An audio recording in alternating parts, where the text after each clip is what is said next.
What's up, Giants fans, Hub watchers, YouTube and Rumble subscribers, Twitter and Instagram I'm still followers? seeing scheduled, not live. Oh, I'm seeing it live on mine right now. Oh, It's because I'm capturing StreamYard off of Streamlab. So yes, that okay. is Got you. what it is. Let me make sure the chat is loaded up here. Shout out to everybody in the chat already. Speaking of that, I see Sunday, Afghanistan, Bark Nasty, Levance. What's up, guys? How are you all doing? Joseph Balby. Okay, Balby says very disappointed. Well, I don't know if you could. I guess you can be disappointed in this. It all depends. But what's up, man? How y'all doing? Huh? All right, we're gonna get into that in a second. See some Vegas Oh, you Raiders didn't see news. that? I didn't see that. No, I just got home. No, that's breaking news, man. Wow. Well, I mean, it's not like he's done a terrible job, has he? I mean, he's done. Are you not following what's going on with John Gruden right now? What's happening with John Gruden? The emails that have just been released to the public? No, I Oh have boy, no guys, idea. in chat, we get to be the ones to tell the hub about what's been going on recently. What's been happening?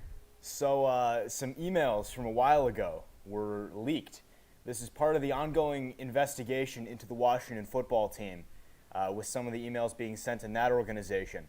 And that led to thousands and thousands, quote unquote, of emails from around the league being uncovered, some of which being from John Gruden, which have been very racist, Really? very sexist, and very homophobic. And Of for the course, it's last connected few to days- Washington. For the last few days, week-ish, it has been a matter of time when, not if, John Gruden would either But he get just got kicked out on re-signed. his ass or resigned, and he resigned. So, resigned, not re-signed. Okay, that's Oh, what my no, thing is. no. Okay, but. So who's the interim head coach of the Raiders then?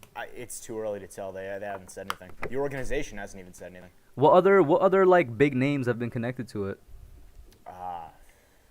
As far as I can tell, so the first email that got leaked and that this story broke was with DeMaurice Smith, who is, as you're probably aware, the executive director of the NFLPA, who, for better and worse, has been, shall we say, negatively criticized by a lot of people for the job he's done for the players. John Gruden, during the NFL lockout some number of years ago, said some bad things that I will not repeat on the program. It's a G-rated program, but let's just say that he said some racist stuff about DeMaurice Smith. DeMaurice Smith, I'm probably not pronouncing it right. And that was the first one that dropped. And now, apparently, there's a lot of other stuff being dropped about emails that have leaked from him to commissioners and other coaches and executives around the league. A lot of stuff he said while he was working as a broadcaster for ESPN. And a lot of it is apparently very racist and very homophobic. Apparently, he spoke out against hiring female referees. And apparently, he said that anyone that had been taking part in the protest of the national anthem should have been gone. He said that, who was it, the Rams should never have drafted a gay player in 2014. So Doesn't he have a gay dude on his team right now, bro? Yeah, he has the first openly gay player while active on his roster right now in Carl Nassib. Yeah. And John Gruden, let's just say, has been wilding, and it is now being exposed. And apparently he has, I think it said he plans to resign and has stated that to his coaching staff. He might have actually resigned, I'm not sure. Either way, bad things happening in Las Vegas. Well then, that's I did not know that. So Yeah. that's always I'm not sure how you've been missing that. Nah, I mean, yeah, I just completely missed everything from that. So I mean, he resigned. I'm hoping that everybody that gets it. I mean, nothing's gonna change with Washington for me because Dan Snyder is still the owner, and he's probably the biggest culprit out of everybody with the stuff that we heard about cheerleaders, like just everything in there. So we'll see what happens, man. People with power usually don't get what they deserve. We'll see. To steer it back to the Giants, though, shout out to everybody in here once again. Lord Commander Manny, Daniel Jones. You did have your protection, bro. Stop the cap. They got injured, and you're injured as well, my guy. So are your weapons. You have Raj in here, Joseph, Mark Primetime, Zayed, and I think that's about everybody. Might have missed a couple of people. If I can't scroll up in my chat. That's amazing. Streamlabs. Wow. not allowing me to scroll up in my chat. So that's always nice. But thank you all for tuning in, and I guess we'll get right into it. Mike Nixon here as well. It's a pain stream. This is a different type of pain that we usually face because like 11 of our 22 starters from week 1 to now are out. Like, and it's not just any stars, because I had a Cowboys fan under not my reaction video to the game, the video I had out today specifically about the Giants, so I'm not sure what he was doing there. But I had him come and he commented, he's like, the Cowboys had 15 starters out, why are you complaining? I'm like, first of all, my complaining video, if you want to call it that, was my last video, the reaction one. Second of all, I think it's pretty clear the Cowboys are the better team than the Giants. Nobody's questioning that. And then third of all, I was like, to be fair, if you guys have 15 players out, I guess they weren't the same weight as our 11 guys because we had our quarterback, left tackle, Who were running those back. 15 players that were out. We had our 3 starting receivers out, if you consider it technically, right? I'm like, I think that's a bit more weight to carry than whoever 15 players out were on the Cowboys. I didn't hear about that. I don't know. But a shout out to Mark, though, respectable Cowboys fan in here. He says, not going to talk trash by Sunday. Get healthy. I want to beat a healthy theme. I want us to get healthy as well. Listen, go ahead, Nate. Wherever you want to start with this. I'm just tired. This franchise, I think we're the Clippers of the NBA, man. We're just cursed. We're beyond cursed, man. R/whoosh on that one. But, yeah, I texted you earlier asking if you were going to stream because I was excited to talk about some stuff. I think there's a lot of exciting stuff to talk about. Unfortunately, a lot of my enthusiasm and excitement has been drained from me since then by an argument in your Discord, sir, that I had with someone. And sometimes I can't always be there to look over the Discord. No, absolutely. This is nothing about you. So someone in your Discord, listen, all I'll say is every once in a while you have an argument with someone about football that reminds you that the average IQ of football fans is just about room temperature.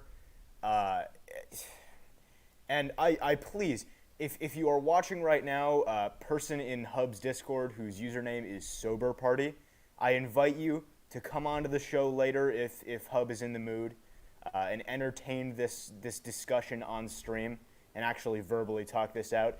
But for those in chat and for you, Kush, the sum of his argument was that Daniel Jones, in the fact that he got concussed, and after that play, showed, and I quote, that he had never really gotten hit hard, and that he will now be tougher for having taken that hit. And that is just, wow. Starting, without even getting into the fact that that is ridiculous with regards to concussions, are you insinuating that in his time behind this offensive line, as a running quarterback who doesn't slide and always goes head first, Daniel Jones hasn't been hit hard?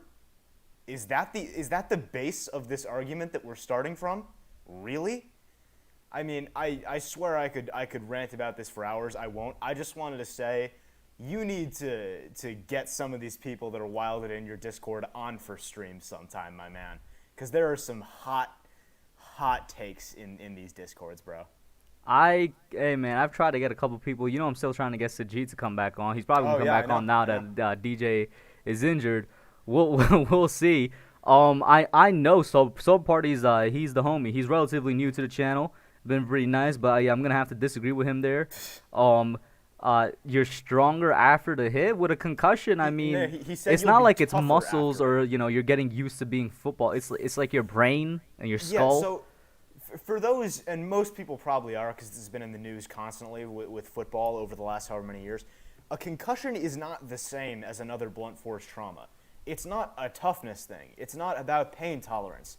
It's your brain hitting the side of your skull because it's going either too fast and stopping immediately or the opposite, and your brain is smacking into the side of your skull because it can't slow down fast enough. That is an oversimplified version of what a concussion is. It's not a toughness thing. That's not what this is about. It's not about pain tolerance. If you get a concussion, you're not weak. It's not about not being tough. It's just bad luck. And with Jones, unfortunately, and this is actually a bit of a discussion to have, it did seem that it was probably inevitable, that it was going to happen eventually, just because Daniel Jones, for the love of God, he is athletic, but he has no idea how to run with the football. He refuses to slide ever, it seems like. He always goes head first, and he puts his head down when going into a hit, and it's just not a recipe for success, and you saw that against the Cowboys. So that's one thing. Someone in chat said he might get smarter after that hit, and I don't know if that's a dig or actual like a thing of he might learn not to do that anymore, which I sure as hell hope so. I think it's both a joke and that. Yeah, and serious, because if there's a teaching moment from that, it's this, which is don't do that. Learn how to protect yourself. You are a quarterback. Just please stop doing that. So with that said, if you're going to say that Daniel Jones isn't tougher than a $2 steak, you're an idiot. That's all I'm going to say about that. Shout out to C. Benz in here tuning in. Griminator, Levi, Marjorie, what's up? Yeah, we were just talking about Silo Ren in here as well. Levi says Tony is so good. Hey man, you want to talk about what were you excited to talk about? Was it Tony? I mean, he was a big part of it. Was it Young Joker? The dude Listen, went off. go get your Young Joker t-shirt, link in the description. But isn't it so good to finally have, and it feels like every single first-round pick of the past 4 years have been doubted at some point by the NFL and by our very own franchise. And I feel like this year, except for Saquon probably, they were all proving everybody wrong. Daniel was proving everybody wrong that doubted him. At least, he was for the better term, in my opinion, going off.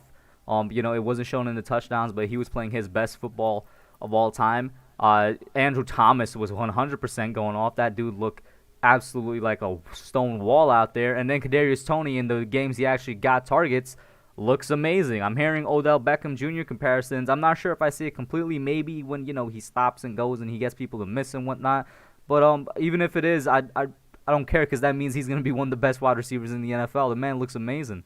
Yeah, I mean Kadarius Toney. So the term, I believe, was popularized at least on YouTube in the Giants content circle by Pizzle, the "eat crow" term.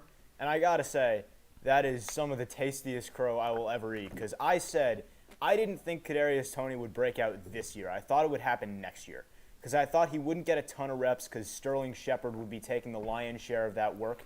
And Well, is it really eating crow then? Because of all the the only reason he got the reps is because of the injuries. That's in question. But the point being, I didn't think he would get an opportunity really to show that and break out this year, and he has. And my God, that is incredible to watch. Sometimes when you watch a talent on the football field, it just takes your breath away, and that's Kadarius Toney. The dude is unhittable. And I think one thing that does bug me a little bit is in chat, who said it? Yeah, Levi said KT is the next Tyreek Hill. We gotta stop this. The differences end with kind of a small receiver and fast. That's where the similarities end. They're completely different play styles. Let's not start that. Honestly, I think Kadarius Toney is probably more similar to Odell Beckham Jr. in the sense that he's a make you miss and go 90 yards kind of guy. The old term being one cut in a cloud of dust. That's Kadarius Toney. So I think with something that Authentic said a while ago, as we were talking about this very subject with Kadarius Toney being compared to Odell, obviously that's kind of the low-hanging fruit because Odell was our last great receiver. So that's the first thing to pop into people's heads. I don't think he's quite the route runner Odell was. He very well could turn into it. Chris Farley says his route running reminds him of the young Antonio Brown. Yeah, that's fair, honestly. We'll talk about that in a minute. But with regards to Odell, I don't think he's quite as polished as Odell was, but my God, does he have those same moves. Authentic said it best when I think he said, it's not so much that he's as good as Odell, it's that he's that same guy where anytime he has the ball in his hands, he's a threat to go all the way, which is something we haven't had in so goddamn long, and it's so nice to finally have that. Mm-hmm. Let's see what the chat is saying. Oh, chat is still on the John Gruden thing. I mean, what else there really to say on it other than, yeah, I guess the emails, not only were they pretty bad, but it doesn't take more than one for this man to, retire. Because I see Marjorie says, really did not think he would leave so quickly. Those emails must be really bad. I mean, him retiring so quickly is basically, admitting that he's guilty. Like, I don't think there's any other way around it. Oh, it's not a guilty, innocent thing. They found the emails. He got exposed. Yeah. Bubs, wow, that's a pretty cool name. He says KT has his own special skill set. He cannot be compared to anyone. You know what? I'm gonna compare him to Young Joker. That's who I'm gonna compare him to. Yeah, that's fair. Hold on, compare I'm him just to Young responding Joker. to But Authentic asking about the same thing you were about John Gruden with the emails. But guys, this is a pain stream, so this is not for us. This is for you guys. I'm gonna drop the link for anybody to put them on right now, and go ahead and express what you want to express with the pain. Anybody's welcome. Just keep it keep it nice. Keep it PG-13. Keep PJ-13, yeah, until we're like an hour in. Then you're free to do whatever you want. Then you can run your mouth. Just while we're waiting for someone to pop in, though, I think one of the things that frustrates me to no end is the fact that there's so many victims in this story, none bigger than Daniel Jones. Daniel Jones is the tragic figure of this play, because at the end of the year, when everything gets cleaned out, and it probably will, we're probably looking at a big old sledgehammer type offseason. Daniel Jones is probably not going to make it, and that is goddamn depressing, because Daniel Jones has given everything to this team. He has done everything right. He has improved. He has seemed like a different guy to start the year. He won a big game in overtime. He clutched up. He was finally showing all of the improvement we wanted him to. He looked like a franchise guy. And now, it's all falling apart around him. The poor guy just has no help. He's been playing with ankle weights on the entire season. And unfortunately, if we do, and I think we probably will, press the big old red reset button on John Mara's desk, Daniel Jones probably not going to make it, because we all know Let's a new go! general manager comes in, when a new coach Let's comes in, go! which is a possibility that a lot of people don't want to face. When a new whole staff comes in, they want to start from square one with their guy. And Daniel Jones might not be someone's guy. That would be sad if he's not. Shout out to Rick in here as well. Wylan, Kubina. Like I said, pain stream for anybody. First person in here, Mike. What's up, man? How you doing? Here, what's up, guys? What's up, bro? How you doing? I'm doing okay. You alright? You alright? If there's anything positive to take from this game, it's Kadarius Toney, Yeah, Mm-hmm. he is the silver lining, truly. because let's face it, we knew we weren't going to win once Mike Lennon came in. Oh, yeah. I mean, And sorry, go ahead. I just faced the facts. Yeah. Yeah. I mean, for me, like, I got to be honest. I wouldn't say I didn't think we were going to win, but my confidence started tanking as soon as Andrew Thomas wasn't playing. From the first Yeah. snap that Nate Solder ended up at left tackle, you kind of just had a feeling it was all, how many minutes are we into this stream? Only 17. Okay. You had a feeling it was all going to crap. You knew it wasn't going to end well, and it did not. Yeah. I mean, just everything that could have gone wrong did. That was the Murphy's Law of football games, honestly. Mm-hmm. Go Yep. ahead there, Mike. I really hope Daniel can play against the Rams. I doubt it. I mean, listen, if he can, I will be shocked. And Yeah. I will have very mixed feelings about it, just because we all saw what happened after that. Yeah. With Yeah. The stumbling, rumbling, bumble, and Daniel Oh my Jones God, that trying to walk actually off the that field. was Yeah. damn. I felt like my heart dropped when I saw him. He got up and then Yeah. he stumbled as he was walking, man. Like even the Yeah. Cowboys anyone- players was He, going over to and him. he was foaming from the mouth a little bit. Oh yeah, a little bit. People said he spit up a little bit, which is horrifying. But Yeah. I think anyone who's ever laced up cleats, buckled up a chin strap, kind of knows when you have a concussion that bad, it's probably not a 1 week deal. Like he's Yeah. in protocols right now. I Yeah. swear, if he makes it through protocols in time for the Rams game, I will be shocked. I don't be want him to. stunned. I want everybody that's injured right You now know- to sit for like 2 to 3 weeks. Honestly, yeah. I mean, for me, it's just why would you risk it at this point? You're throwing him away. It makes no sense. But how? All right. So I was gonna say this, but now that we are 1-4, is probably not likely. But I kind of want Marlon Mack, and the coach are willing to part ways with him. Not. Hmm. I see where the idea is. Not for He me. he's better than Booker though. Oh yeah, absolutely, definitely. And with Saquon, I think I may give him like a good 4 or 5 weeks before I bring him back. So I completely agree with where you're coming from here on Saquon Barkley and not wanting to make a bad thing worse. I absolutely agree. Make him sit longer than he needs to, as far as I'm Yeah, concerned. You know, yeah. there's just absolutely same thing with Andrew Thomas, same thing with Kenny Galladay. There's no goddamn reason to risk it like that. Let's all be honest here. The Hmm. season is pretty much in the toilet. Yeah. We are 1-4. And The and Cowboys now are, yeah. and now we have to deal with all the Saquon haters to say trade him.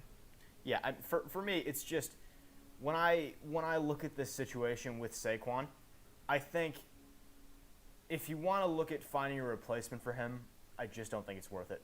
Trading for a guy like Marlon Mack is the move you make if we had just won a huge game against Dallas and we Yeah. hadn't lost our entire team and we hadn't lost our quarterback, our leader, Plus, I the will guy who's say, going to lead us into the future. If we hadn't lost all that and we were like, hell yeah, we're right in the thick of the race. Let's get Yeah.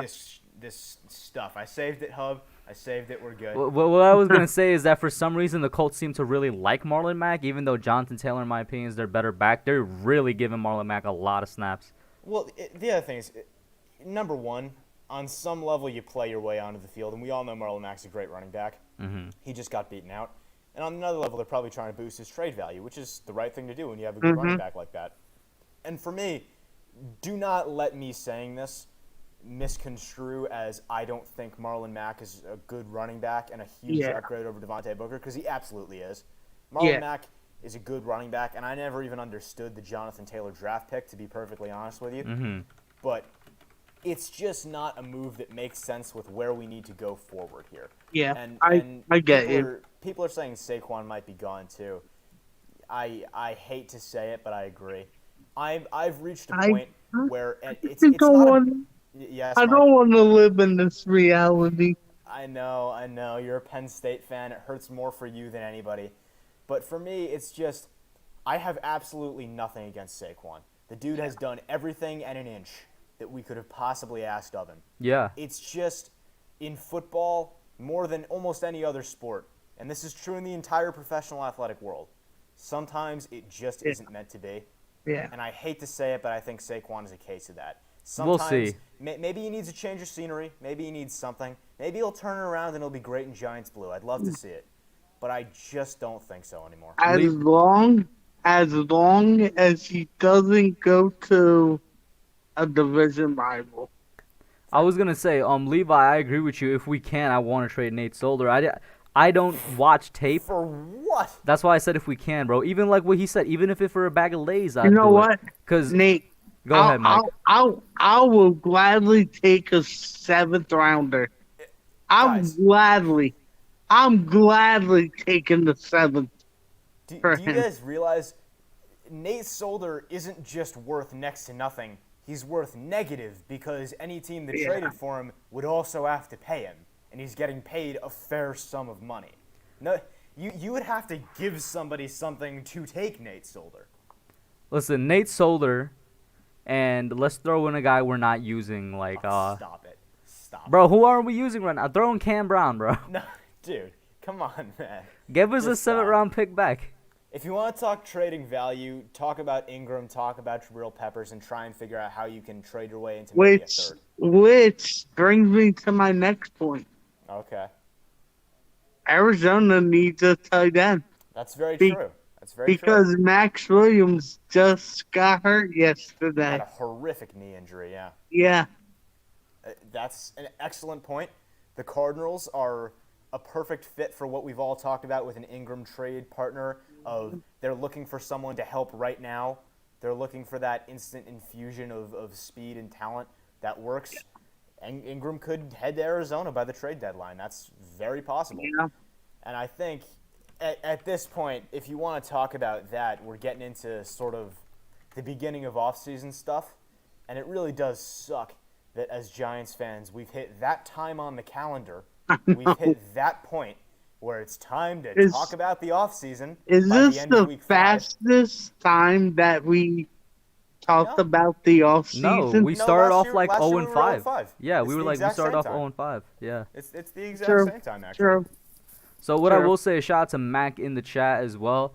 Once again, the link is in there for anyone who wants to call in. Marjorie says it's amazing that Eli lasted 16 years, not Yeah. missing any time due to injury. Mind-boggling. I mean, It's fast. games like these and games like the Chargers game in 2017 really make you appreciate guys that just lasted in the NFL. They were hurt, but they were never injured. And I will say, I think a lot of people, myself included, don't give Eli the credit he deserves in a way. And that way is he did an excellent job of taking himself out of harm's way. And what I mean by that is a lot of times when he knows he's about to get sacked, you'll see Eli kind of lean out of the way of the hit and just give up on the play. And as disgusting as that is to watch, that saves you hits. That saves you mileage. That saves you possible concussions, like we've just Yep. seen. You got to give it to him. As he said, and as a lot of people have said, the best ability is availability, and he was always available. Also, somebody in chat, and I just want to address this because you were talking about it, said trade Ingram and Solder in a package. I feel the need, again, to clarify, if you package Nate Solder into something, that just lowers the value of the package. Yeah. That doesn't help. Nate Solder is a negative number, all right? Let's understand that here.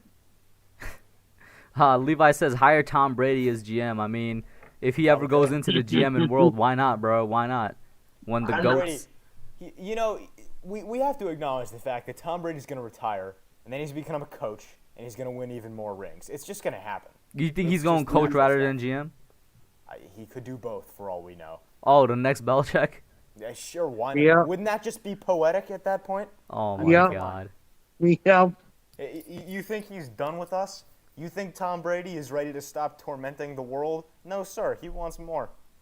Oh, my God. I don't even have anything to say to that. Calvin says, even with all the injury and awareness, rules, protocols, it's sad to see, tough to see so many players go out, and it's only week 5. Yeah. I want to ask you guys about this. I know this is a very weird, vague question, but, like, is it just me, or even with all of these things, it seems like injuries have gone up in terms of the amount of players getting injured? Yeah, I think, first off, before I even answer that, your weird and vague questions are the best one you ask. Never shy away from them. But with regards to the rising injury rate, I definitely do think that's true. For us specifically, we'll talk about us and then we'll talk about the league. For the Giants specifically right now, you can't chalk this up to some big thing. There's no one thing causing what just happened to us. This is something that happens all the time in the NFL, which is, how many minutes are we into this stream? I'm going to keep asking. 28? So close. The football gods, let's be honest, they squatted down and took a gigantic dump on the New York Giants. That's what just happened here. All right? It happens. That But happens in football. but it happens every year, Nate. Not like this. Not like this. We had some tough injuries last year. Not That's why I like keep this. comparing it to 2017. The last time it was like this was 2017. Yeah. I mean, with what happened yesterday, what happened yesterday was like the Yankees in 2019 for anyone who's a baseball fan in chat. For those who are not, the Yankees of 2019 did not just break, but shattered the all-time record for single-season injuries. And that was the vibes from yesterday's game. I mean, that was bad. Can you give me a No, number? what- What was the number for the Yankees, and what was For the the record Yankees? before that? I think it had to be close to 20. And the record before that was I don't remember. okay. The number escapes me, but I know they shattered the record. You know what? What? Mike? I'm just gonna say this: keep Barkley, Galladay, Daniel Jones, and Thomas out, and bring them all back together. Sure, I can get with that. I mean, Go ahead. You want to say? I was just gonna say. I mean, I'm not sure how much to protect them. Yes, 100%, because that's my main concern now. Just straight up player safety. Yep. To try and get any, if it's like to try and jumpstart anything, I don't know, man. I don't know if anything's gonna work. Not like that. I would just more say, I agree with it more on the level of keep them all out so they don't all die. because that's Yeah. kind of what we're looking at here. By the way, we have to just acknowledge the fact that the Cowboys-Giants Week 5 matchup is cursed. It's just a fact Last at year, this Week point. 5 was when Dak went down. Dak Prescott, Lorenzo Carter in that same game. Hmm. It's the NFL needs to understand this. Jerry and never World is also schedule cursed, man. Cowboys-Giants Week 5 ever again. You know, The you field know at Jerry what? World is cursed, bro. I think I'm liking Giants versus Dallas week 1. Okay. I prefer that's to what we Week usually 5. start off with, and it doesn't really work so well for us, but, Yeah. to each their own. I think for me, it's just about, at this point, take a sign, NFL, take a hint. Don't do this anymore. Enough is enough. Let's stop with this stuff. Shout out to Tudo in the chat, Luann, Wyland Plug, Anthony. Did I miss anybody? I think I got the new people that popped in. Max says we lost. Oh, Super Taj, bro. That's who it is. We lost our starting QB, top running back, and number 1 receiver in the half. I still can't even fathom that. Like, some of the stuff you can't make up, bro. I can't even. By the way, Levi said it was 36 injuries for the Yankees in 2019. Oh, that's a much bigger number than I thought it was. Maybe the No, old listen. record was close to 20. Yeah, maybe that's what I'm thinking of. Because the Yankees in that season, you have to understand, baseball's a 162-game season. Injuries happen, but oh my God. The lineup, so for those who don't know, minor league teams go from low A to high A to double A to triple A to MLB. The Yankees at one point started an entire team, an entire starting lineup of triple A players at God once. damn. An entire 10-person lineup, including the pitcher, of triple A players. That's a real thing that Did happened. they win any games? Oh, they made the playoffs. Oh, there you go. Oh, that's Yeah. not bad. But, obviously that is not in the cards for the Giants, so let's steer this back to the Giants. Yeah. I think at this point, and I said this earlier, we've unfortunately hit that mark on the calendar where it's time to start looking at the offseason. So let's talk about the offseason here. And I will always say this about any sort of discussion relating to the front office and football in general. There's two sides to every story: what you want to happen and what you think will happen. So let's start with what we think will happen in terms of Gettleman, Judge, the coordinators, everybody. What do we think is gonna relate to job security this offseason? That's a question I don't know, bro. All right. This Wanna is take a what crack at it, Mike? this is what I see happening. Gentleman gets fired, but we hire within to give Judge 1 more year.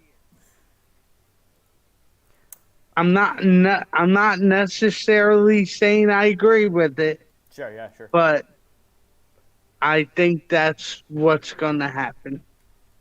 Unfortunately, I can absolutely see that, and I hate that seems entirely realistic, that they just promote Kevin Abrams to GM and then just say, give it another year, and then Joe Judge gets fired and they say, I'll give Kevin Abrams another year, and the wheel keeps on turning and spinning and spinning.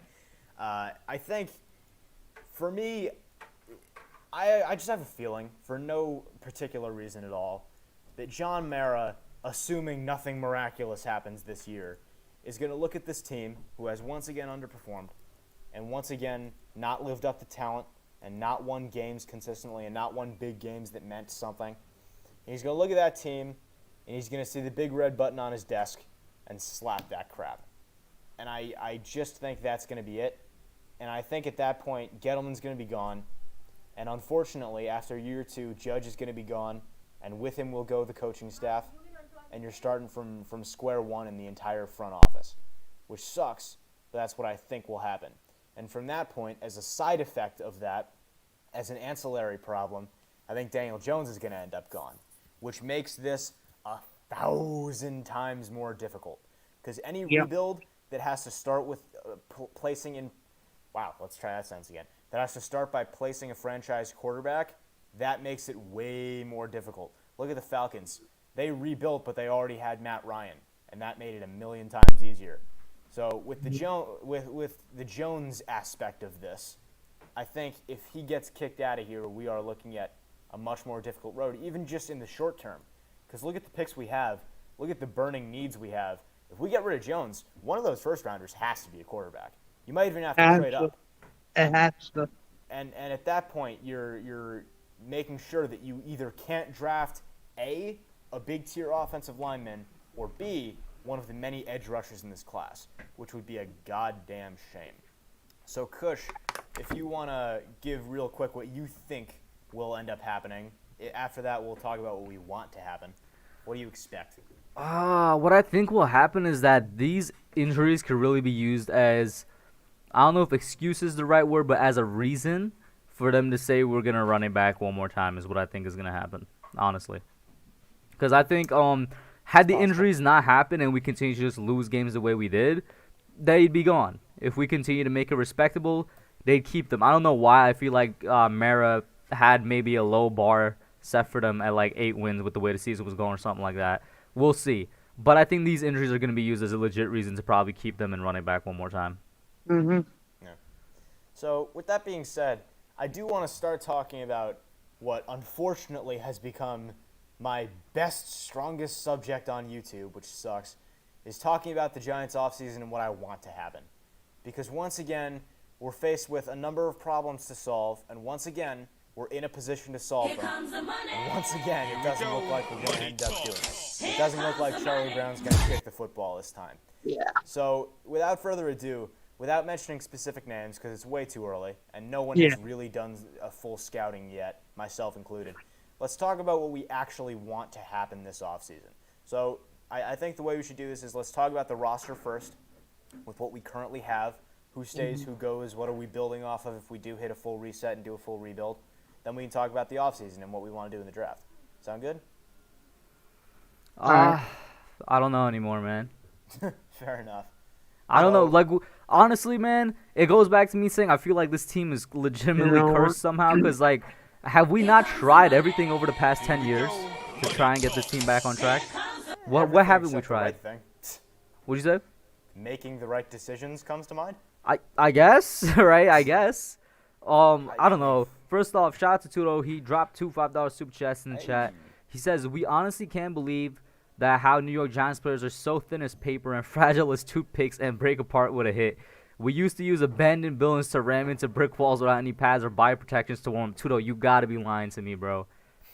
I know you're lying. Tudo, I know you're exaggerating. This ain't real, bro. This ain't real, man.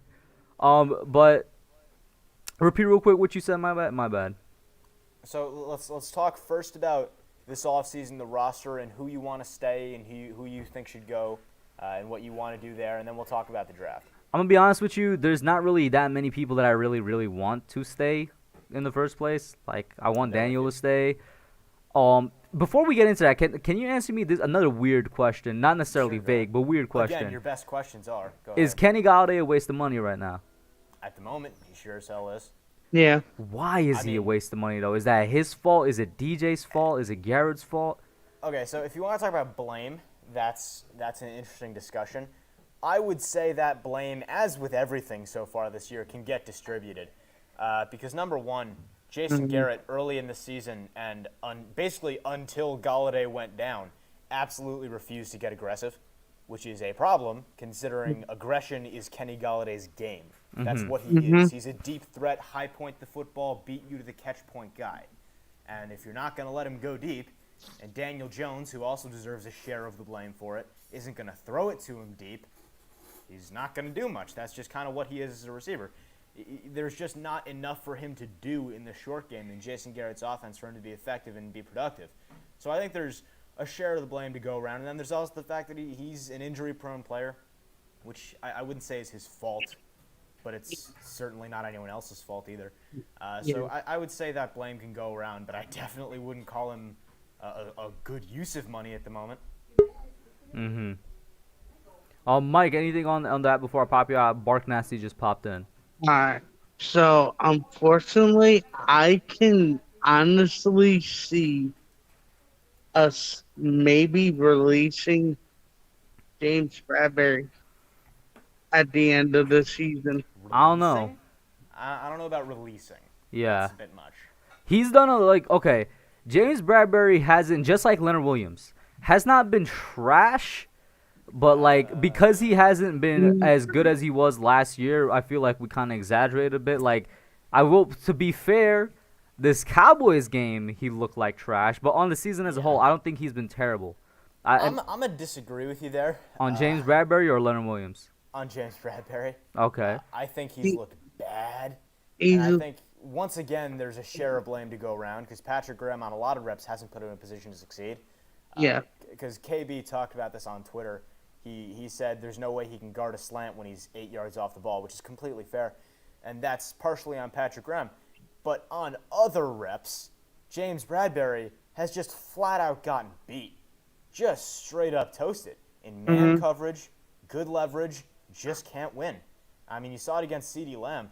I mean, on that route, you can say that he should have had safety help over the top, which I guess is fair.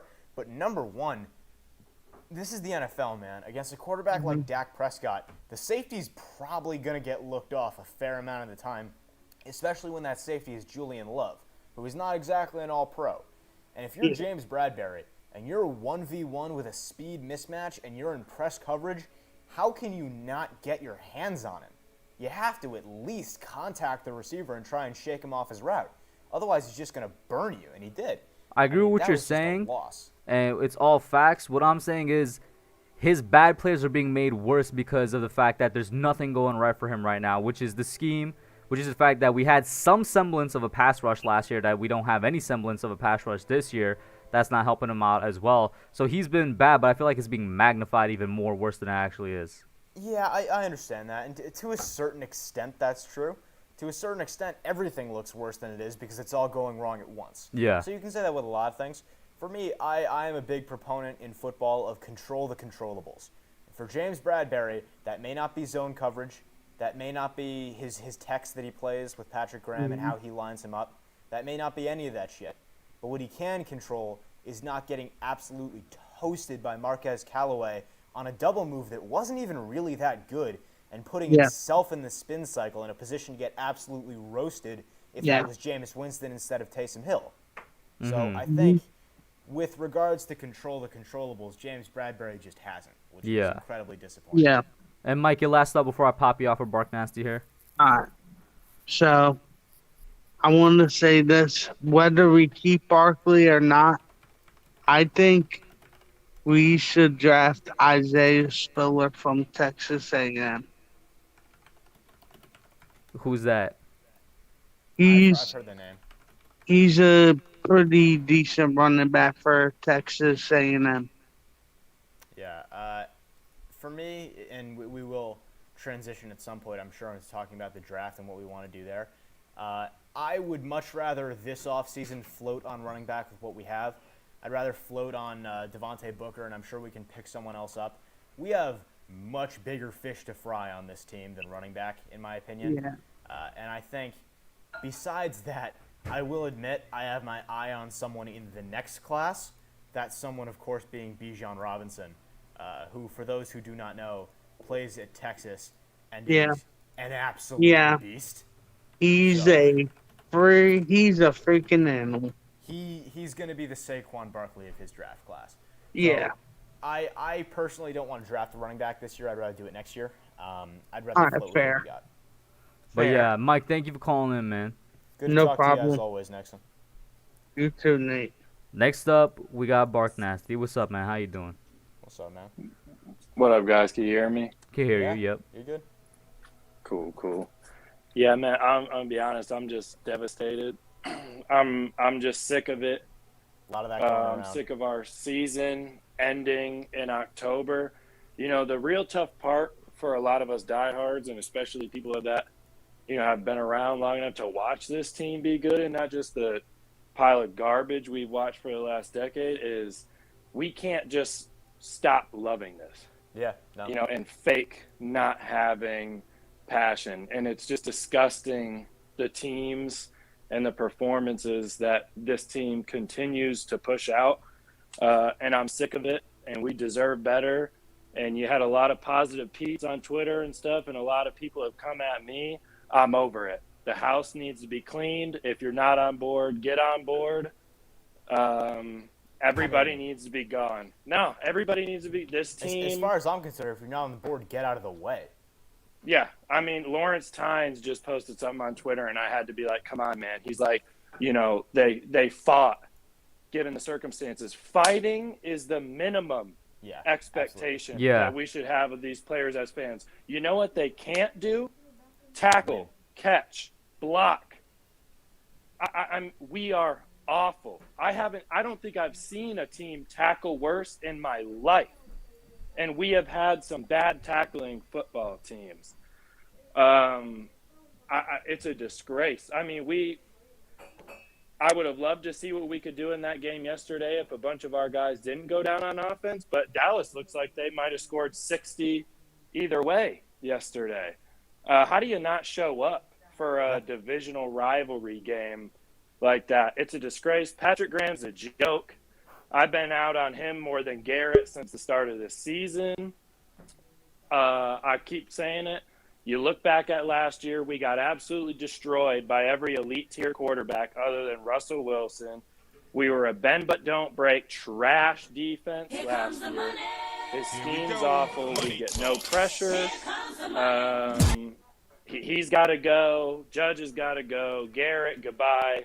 Gettleman, goodbye. The season's done, especially when you consider our injuries. I'm hearing Barkley's 2 to 4 weeks. Daniel Jones is probably 2 weeks. They're already saying Galladay is not going to make it this week. Why rush Andrew Thomas back? No reason. Season's done. Yeah. Season's done. The Rams might score 70 on Sunday. Very possible. And I hate to say that I think that I was predicting this even before the injuries. I would think I was saying 1-8, 1-9, given the schedule.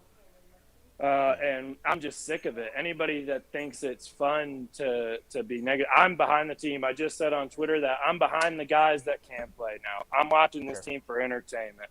Sure. I'm watching for entertainment, and I'm watching that number 89 on the outside. And that's what I'm watching this team for, to see, some of the young cornerstones that will continue with this team regardless of the staff changes. But I think it's obvious at this point, Gettleman's gone. The playoffs are done. I think the only way this staff survives at all is if they're able to use these injuries as an excuse. And that actually scares me. I wish that wouldn't have happened, to be honest with you. Before you respond, Nate, I got a super chat here from Tudo that agrees at least with the coaching side of things that Bark Nasty is expressing. Shout out to Tudo for the $5 super chat. He says, New York Giants' problem starts from the top. You don't need to be a rocket scientist to figure out that if you have the most expensive team, but you got the worst records. And Tudo's been on this since week 1, saying that he's not sure how he feels about coaching. So that was part of your argument, I'm sure, Bark Nasty. Yeah, I mean, guys, let's be honest. I think we got a little bit caught up in the Judge thing, but we were bad last year. The defense was bad. We beat up on backup and below average quarterbacks. We were bend but don't break. If you really think back and you rewatch some of those games from last year, we gave up tons of yards, loads of time of possession, couldn't stop elite tier quarterbacks. Obviously, the offense was bad, and we were just the best game they played against an elite tier quarterback would be Tampa Bay, right? Yeah, and I mean, I just think we got enamored by the fighting Joe Judges is what we became. And because we were in a terrible division and it was competitive to the end, we all cling to him. But were we really coached well? Look at some of the decisions he made last year. You guys remember the Cleveland game? I mean, some of the decisions he made in that. I just think we kind of fooled ourselves, and we were in a race in a bad division. I think we're a terribly coached team that has played even worse this year. And we've all been fooled again by upper management and Mara and Gettleman. And it's time for a clear. I'm not calling for it now because I don't think that's something you're going to do in the middle of the season. But I expect drastic changes in the offseason. And believe me, as a fan, I know that means another rebuild is around the corner. I know that might mean another 3 to 4 years of mediocrity or worse. But I think that's what's right for the team. Yeah. I think I agree with a lot of what you're saying. For those who don't know, I believe you said on Twitter, Bark Nasty, you're going to be starting a channel now that you have the opportunity. Yeah, I saw that. Something everyone's looking for. A lot of what he's saying 100%. Is absolutely on the money. He's calling it like he sees it. He's calling it like it is. This team has been really poorly coached this year. I don't know if I'd agree that the defense was terrible last year. I thought it was, for what it could have been, it was good. And unfortunately, we took that to mean that Patrick Graham, who had made the most of the spare parts he had on defense, would be given this talent on defense that we had to start this year and be able to use it effectively, which he did not at all. And Jason Garrett is still Jason Garrett, and Joe Judge has been looking worse and worse as time goes on. So I think a lot of what you're saying is right. And for me, it just comes down to, even if you don't want to fire Joe Judge, which on some level I still understand for some fans don't want to do it yet. For me, it's just, if you're going to rebuild, for the love of God, can we do it right this time? Can we start fresh, please? Yeah. And we're actually in a position to start from a decent spot for a rebuild. We're not like the Lions starting from the ground floor. We have a few good pieces. We have some receivers. We have a couple of good offensive linemen. We have an interior defensive line. And we have some decent secondary players. We have a lot of work to do.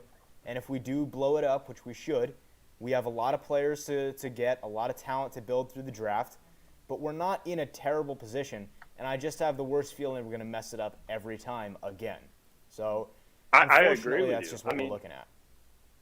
Well, look at Gettleman. How insane is it that he may have nailed the Andrew Thomas, Daniel Jones, and Kadarius Toney picks, and still somehow we've ended up in a worse position than I feel like we possibly were before. Yeah, I mean, that's crazy in and of itself. Because if you ask me, those are your cornerstones right there. Because you know what it is? Absolutely. It's somebody mentioned this. I was on a Twitter Spaces, which I'll be actually now be a co-host on moving forward after every game. Myself, Vibe, Eli's Rax, and Pest from PTA Sports. We're gonna do like a Twitter therapy session right after the game, on every Sunday or Monday whenever we play. A Giants fan that was on there brought up something. He's like, Gelman hits in the first round picks. I think we could agree on that, but past the first round, basically mid-round, is where it gets very questionable, and that's like the majority of your team. And I'm like, go ahead. For some of that, I guess I could see what you're saying. Like, you know, you go back to 2018, why did we draft R.J. McIntosh if he wasn't really going to be used like that? B.J. Hill ended up being a trade piece. Will Hernandez is aight. That's all I'm going to use to describe him. You know, he's aight. We took Kyle He's played Lauletta. really well this year. We also took Kyle Lauletta in that draft, which was, you know, definitely a waste of a pick in my opinion because he didn't end up being anything. Yep. You look at 2019, all the corners we took in 2019 didn't matter. Were wasted picks because we replaced them with corners we took in 2020, if you really think about it. And for me, it's just Dave Gettleman has had his moments. He has. He's done a couple of good things that worked out. The problem is you don't earn a living in the NFL by having your moments. You earn a living in the NFL, at least in the front office world, by being consistent, by making good moves, by not doing stupid crap every year, year in, year out. And Dave Gettleman has not done that. And he set out, he said from the beginning he was going to do a few things. Number one, he was going to fix the offensive line, which he did not do. And honestly, he didn't put a whole lot of effort into doing, if I'm being real with you. And he said he was going to do this stuff, didn't end up happening. And when you make a promise in the NFL and you don't deliver, things happen. Those things include getting fired. And that's probably what Gettleman's looking at this year. Shout out to Tudo for the $5 super chat. This is to when I say you got to be lying to me. He's like, my teammates heard what you said earlier and they're all laughing. You shouldn't get near a rugby field because I might faint. Hey, I've seen a couple of rugby games. You know what I'm saying? I ain't seen nobody running into brick walls though. If you warm up by running into a brick wall, that's between you and the wall, man. As far as I'm concerned. And I'm seeing a couple people in the chat like Giants Pain Sports F Star saying that it's the coaching staff as well. I mean, I completely agree with that, and it goes back to what Nate is saying. When you're a bad team like this, it's distributed, the blame. Yeah. Oh, yeah. 100%. I've been blaming the coaching staff since week one, and I got called out. Not called out. People were getting angry at me for calling out the coaching staff in week one. Like, they 100% get some of the blame. Yeah. I mean, not even some of the blame. I would dare say most of the blame. Yeah. Because the coaching staff, at this point, when you have this much going wrong, right, this is a perfect storm of everything going wrong. You look to your leaders, all right? You look to the Joe Judge. You look to the Dave Gettleman. On offense, you look to Jason Garrett. On defense, you look to Patrick Graham. That is how football works. You look to your leaders. And the old saying, I'm not sure if this is a baseball saying or a football saying, but the old saying is you can't fire the whole team. When everything's going wrong, you fire the guy at the top. That's just how it's always worked. That's how it's going to continue to work. Because Joe Judge, these missed tackles, this bad discipline, these penalties, all this stuff, that is your responsibility, sir. We can say all we want that these players are messing up, and they are on a lot of levels in a lot of ways. But Joe Judge, this is your responsibility. It's your team. You are the man at the wheel. I agree. Maybe it's a little hypocritical when you're saying that Dave Gettleman needs to be gone, which I do think he needs to be gone. But then, I'll admit, I sit back and I'm like, man, like the players are there. Weren't we all excited about the offseason? Yeah, Maybe we were a little overhyped, but I just feel like the players are there, and you're right, we're undisciplined. For some reason, we can't tackle, and I want to say that's execution and performance, but now I'm starting to lean towards they're not playing for the coach. I didn't see a lot of fight. I loved Kadarius Toney throwing that punch because he was the only player on the field showing anything. And I didn't see the fight that a lot of people are talking about. I will say, and I wanted to give you props for this, Nate, because I bashed it all year and I still didn't like the deal. I thought Booker was great yesterday. Maybe that's just me. The guy's diving. I thought he was going to blow his shoulder out, scoring that touch, getting his helmet ripped off. Mm-hmm. But yeah, I'm fully on board that this is the coaching staff, and I think if we did get it right, we could do a quick turnaround. I really do. And I think with what you're talking about, which is super important, you're talking about the passion of it and the you gotta want it and the fire, and I absolutely agree. And that is the one thing I've liked from Devontae Booker. He has played every goddamn rep like he wants him some, He has attacked every tackler.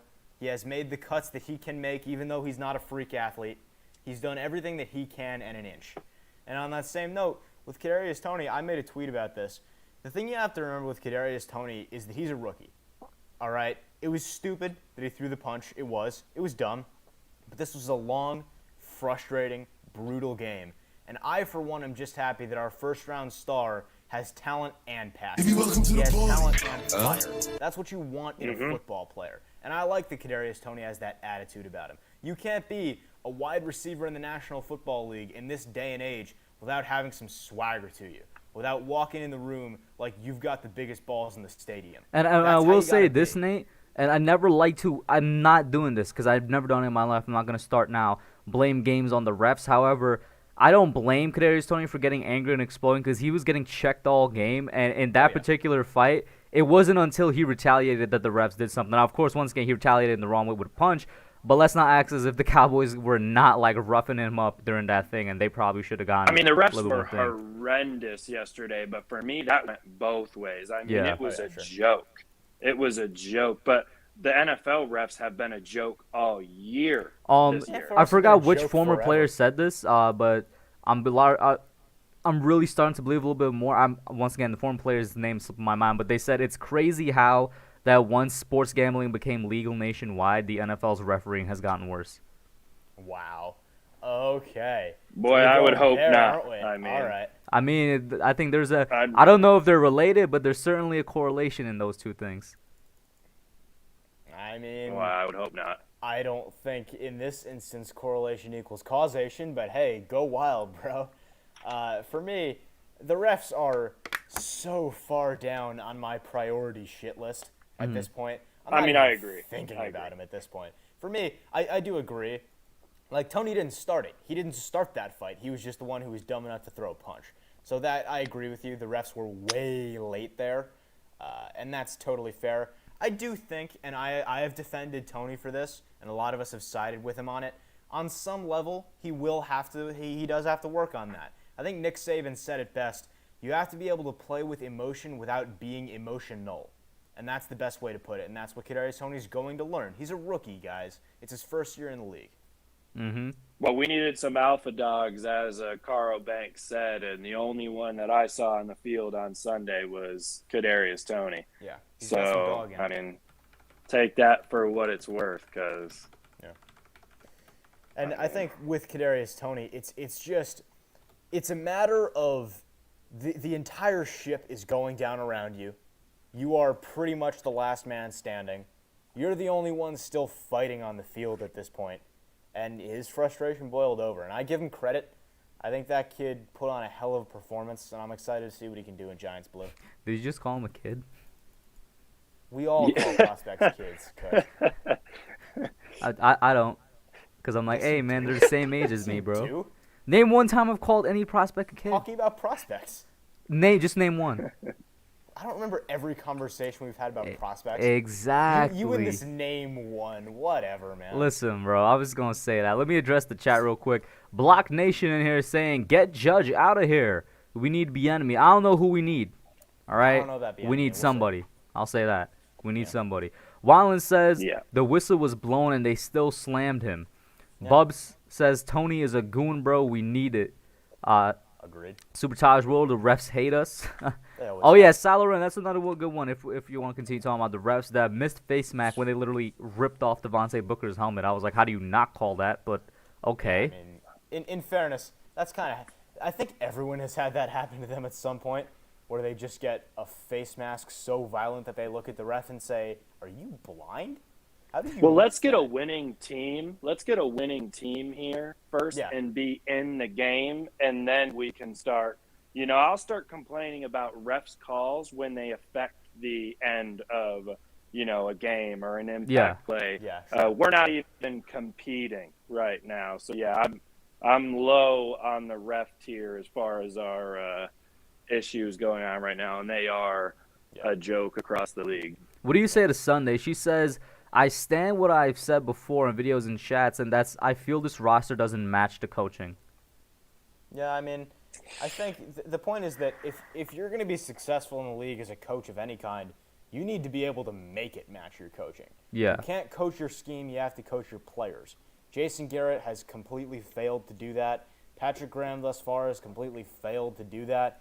So I think all roads lead back to the coaching staff on that one. Yeah, I agree. I agree 100%. You look at Patrick Graham's style and the players that we brought in and the way they performed. You look at Judge, who's a special teams coach who preached discipline. What has he really added to either one of those categories? And then our offensive coordinator is an out-of-date dinosaur play caller. So I mean, I completely agree with that. I think the coaching staff is the biggest issue on this team, and we were all a little fooled. And I think really, why are we even talking about Gettleman? I think the guy's gone anyway. I think there's a good chance he's going to retire. In my opinion, it's probably going to be a thing where the guy's not even fired. It's a mutual, hey, see you later type deal at the end of the season. I think the priority for us is this season, at least what I want to see, is to get behind the guys that do play and watch this team for some entertainment, because the season's done, the playoffs are done. I was saying yesterday that the biggest thing about it was actually not even us dropping to 1-4, but the fact that Dallas goes to 4-1. With their schedule, it's just too insurmountable. Even if we were healthy and it was in a competitive game and we lost. So I think we need to rest those guys, and we don't bring anybody back till they're 100%. And I'm not talking about tanking. I'm just saying you don't rush players back to a team that's No reason to risk 1-4. it. And then we need to seriously explore trade options for the likes of Peppers, Ingram, and Barkley. And let me say this, I love Saquon Barkley. I do not want to see him traded. But if we are going through a full rebuild and we can get something for Saquon Barkley and we are a 1-8, 1-9 team, I absolutely think we need to be taking calls on Saquon Barkley, and I would hate to see it. But again, I am not a players fan. I am a fan of the New York Giants. Yeah. And if that's what's best for us to move forward, then I think we need to explore that majorly. And that's just what I think our plan of attack needs to be going forward. And Quickly. What up, unfortunately, we're talking Lubans? about the offseason. I want to address a couple of people in chat real quick, because there's two people that said things I want to respond to. FStar08 said the Giants are 1 offsides and 2 drop picks away from being 3-2. And Get out of here with that. The problem Get with out of that, here. the problem with that is that they're also 1,000 other plays away from being 3-2. And those losses, Yes. like let's talk about the Washington loss, right? The one offsides away from being a win. It was also a drop touchdown away from being a win. A missed pass to Kenny Golladay on a hold away from being a win. A bunch of other fouls and penalties away from being a win. Execution and coaching in general away from being a win. Patrick Graham not leaving James Bradbury 8 yards off the line of scrimmage all game long away from being a win. It's not one play that's lost us these football games, guys. Let's face it. It's been about 1 million plays that have lost us this football game. And once again, that comes back to coaching, which again sinks into the other comment I was going to talk about, which is Anthony Corporan right after him, who says, where the hell is Williams? All that money for that. They're Again, not playing him correctly with some of these exactly. things, yeah. It once again comes back to the coaching of their coaching their scheme, not their players. And you're not putting your guys in a position to succeed. One thing I've been screaming from the rooftops for is that we need to draft an edge rusher and move to a 4-3 and put Leonard Williams and Dexter Lawrence in defensive tackle roles on the inside where they belong.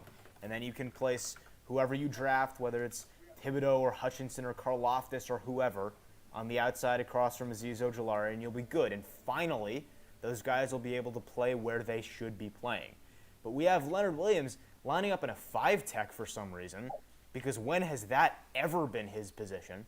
And it's not working, and it's not going to work, and we have no pass rush. And that's just kind of what it is.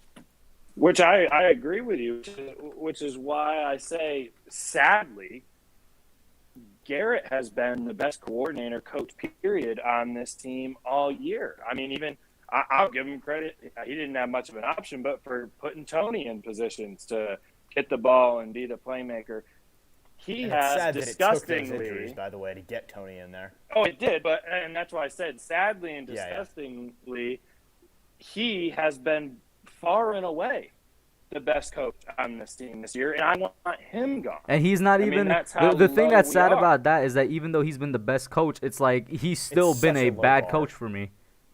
Exactly. Yeah. 100%. Yeah.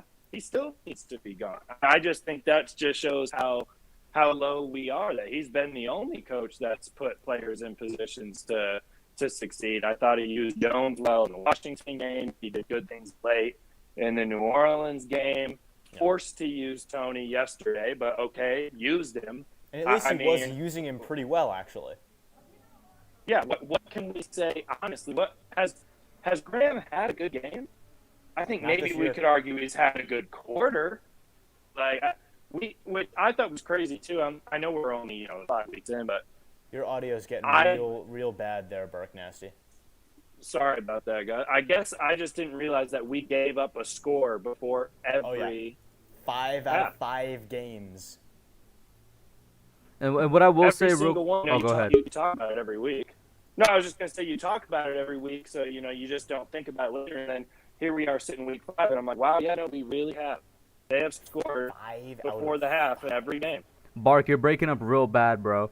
What I will say to add on to the coaching stuff and to Nate's response to a couple comments in the chat was that even though I agree completely with what you're saying, Nate, we're not just those couple plays away from being a 3-2 team. Forget all that. Even if we were a 3-2 team, we'd be like the worst 3-2 team in the NFL. Got no fundamentals, no discipline. We can't tackle. Like we can't do just the simple things, even if we were 3-2. I'll say that. But Bark, let me get your last thought before I pop you out here, man. Yeah, no, hopefully that's better. I switched the headphones up. I don't know if that did anything for it, but no, that's it for me, man. Just I'm just gonna get behind the guys that are on the team and watch this team for some sort of entertainment, so they're not ruining all my Mondays, weeks, and hope they just wait with these injured guys and bring them back when they're actually healthy. And unfortunately, we're talking about the off season again. And yeah, you guys definitely look out for me. I will definitely be firing up channel here soon. As soon as my time's up here and I've got some more time on my hands, that's going to be happening 100%. I think I'm probably going to kick it off with a vlog for the game that I'm unfortunately still going to attend this year. So.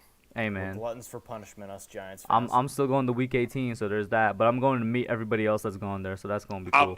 I'm gonna be there because and I absolutely put my tickets up for sale, and believe it or not, guess what? They did not sell. Wow.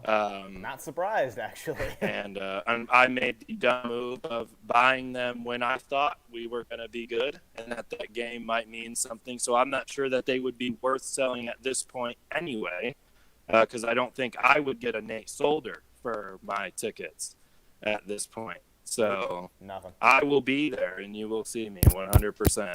For sure, man. Looking forward to meeting you, man. Thank you for calling in, bro. Have a good one. All right, guys, later. Now we got special guests, all right? This man's out here smoking a pack. How you doing, As he man? always is. How long we been streaming for? You're good. He's asking the You're good. same You're good. question I've been asking. You're good. You're Yeah? good. You're good. You're Okay. good. You're Let good. loose This from team fucking sucks!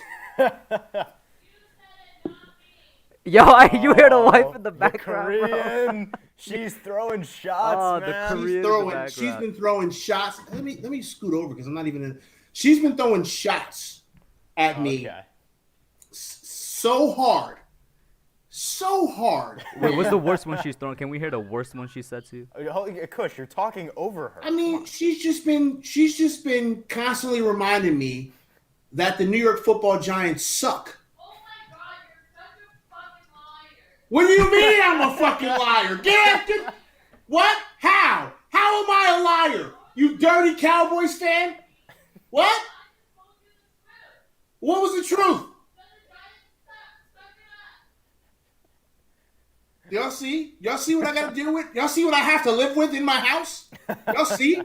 You made a mistake in that statement. That's her house. You ain't got no fucking dynasty. What dynasty? You ain't got no dynasty. You've never seen your team win a Super Bowl. I'm jealous. See? Y'all see what I do with? Y'all see what I have to do with in my house? In the house that I pay for? That doesn't mean it's yours, bro. Oh, this is the best content on YouTube right now. Go ahead, Pez. Go off, man. Go off. Just go off. I mean, I'm going off enough, okay? I have legitimately gone off enough. You guys want to see me go off, okay? Go to my Twitch channel. The VODs are there. You can watch the show from earlier, okay? I've already gone off. I'm not going off Shameless anymore. plug. Excuse me. Listen. I'm trying to be like y'all, okay, and have a bunch of people watching me while I'm live, okay? I'm still a nobody in these streets, and I'm just trying to be somebody. The only Damn it. somebody here is Kush. What do you mean? I'm a nobody too. What are you talking about? I don't have Carl Listen. Banks replying to me. Carl Banks didn't reply to me. That's the problem. He Aw, didn't even damn. reply to me. Authentic's got these connections, man. I swear. He didn't even reply to me, man. He only replied to the people who were like shitting on him on Twitter. And I'm just like, hey, sir, can you and I have a conversation? Fuck you, PTA Sports. I'm like, well, there it is. That's it. You got to surrender on that one. Yep, there it is. It's a wrap for me. Listen, y'all. Where are you going with this team? I do got to ask Pest something real quick. Sorry. Did you get a chance to watch that video I sent you on Twitter? Not yet. I've been super busy I got you. all afternoon / evening doing stuff. But I will. I'm going to go check it out. I'm going to go take a look at this young man you want me to watch. I You're a always trenches trust your guy. judgment. I expect you to appreciate this. Yeah, I always trust your judgment when you're telling me about college people. I will go take a look at it as soon as I can.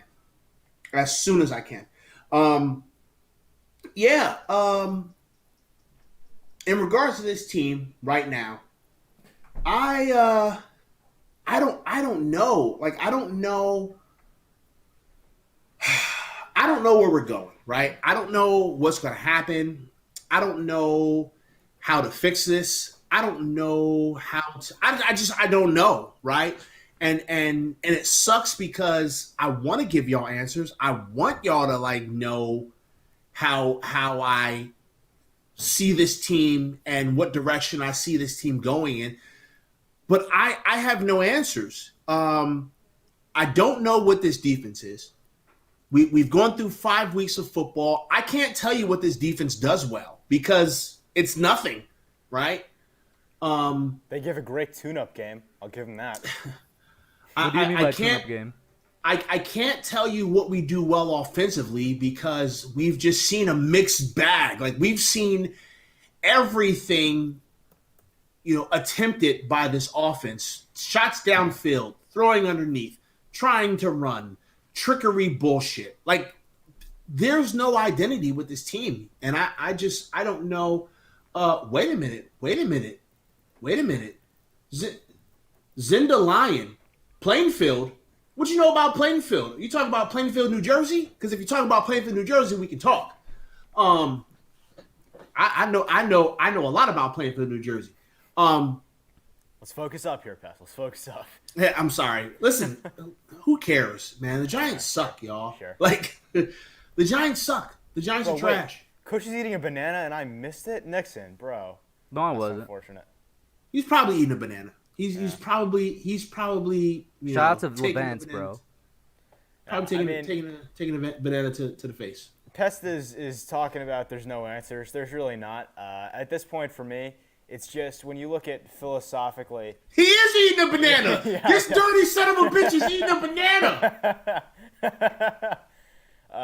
But with regards to the answers and all that, and the deeper questions of head coach and GM and all that, it's impossible to say.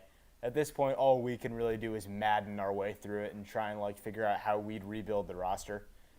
For me, and I touched on this earlier, we were talking about it, luckily for whoever's going to step in next, because Gettleman is not going to be back next year. Whether Judge joins him on the job market or not is hard to say, but Gettleman's not going to be back. So this new GM, whoever he is, whether it's someone in-house like Kevin Abrams or someone from wherever the hell they're going to hire from, they are at least going to have some things to work with. They have a franchise left tackle. They have a good guard in Will Hernandez. They have some good receivers. They have a good interior defensive line. Hold up. Can I stop you right there? Because, right Pest, ahead. I saw on Twitter you said you were going to take a look at Matt Pert. Did you get to take a look at him? I did. Matt Parrott played okay. I watched the game again, and I really feel like I don't know why he is not playing over Solder over on the right side. The only thing that I could even think is experience, right? Solder's got more experience playing in the NFL than Parrott does. But as I watched the game and I saw Parrott, he wasn't terrible. I felt like a lot of the pressure was coming from the left side. I noticed that Daniel. I noticed that Daniel was rolling out to his right a lot to extend plays. There was like almost every other snap, Solder was getting walked into the lap of Daniel by Randy Gregory. Yeah, so if I'm just going off of what I saw, right? I won't sit here and say that Matt Parrott is the answer, because I don't necessarily think he is the answer. But I will say that he played way better than Nate Solder did. And I'm not sure why Nate Solder is still here. I have defended Nate Solder in regards to the way he plays, but he's not good anymore. He's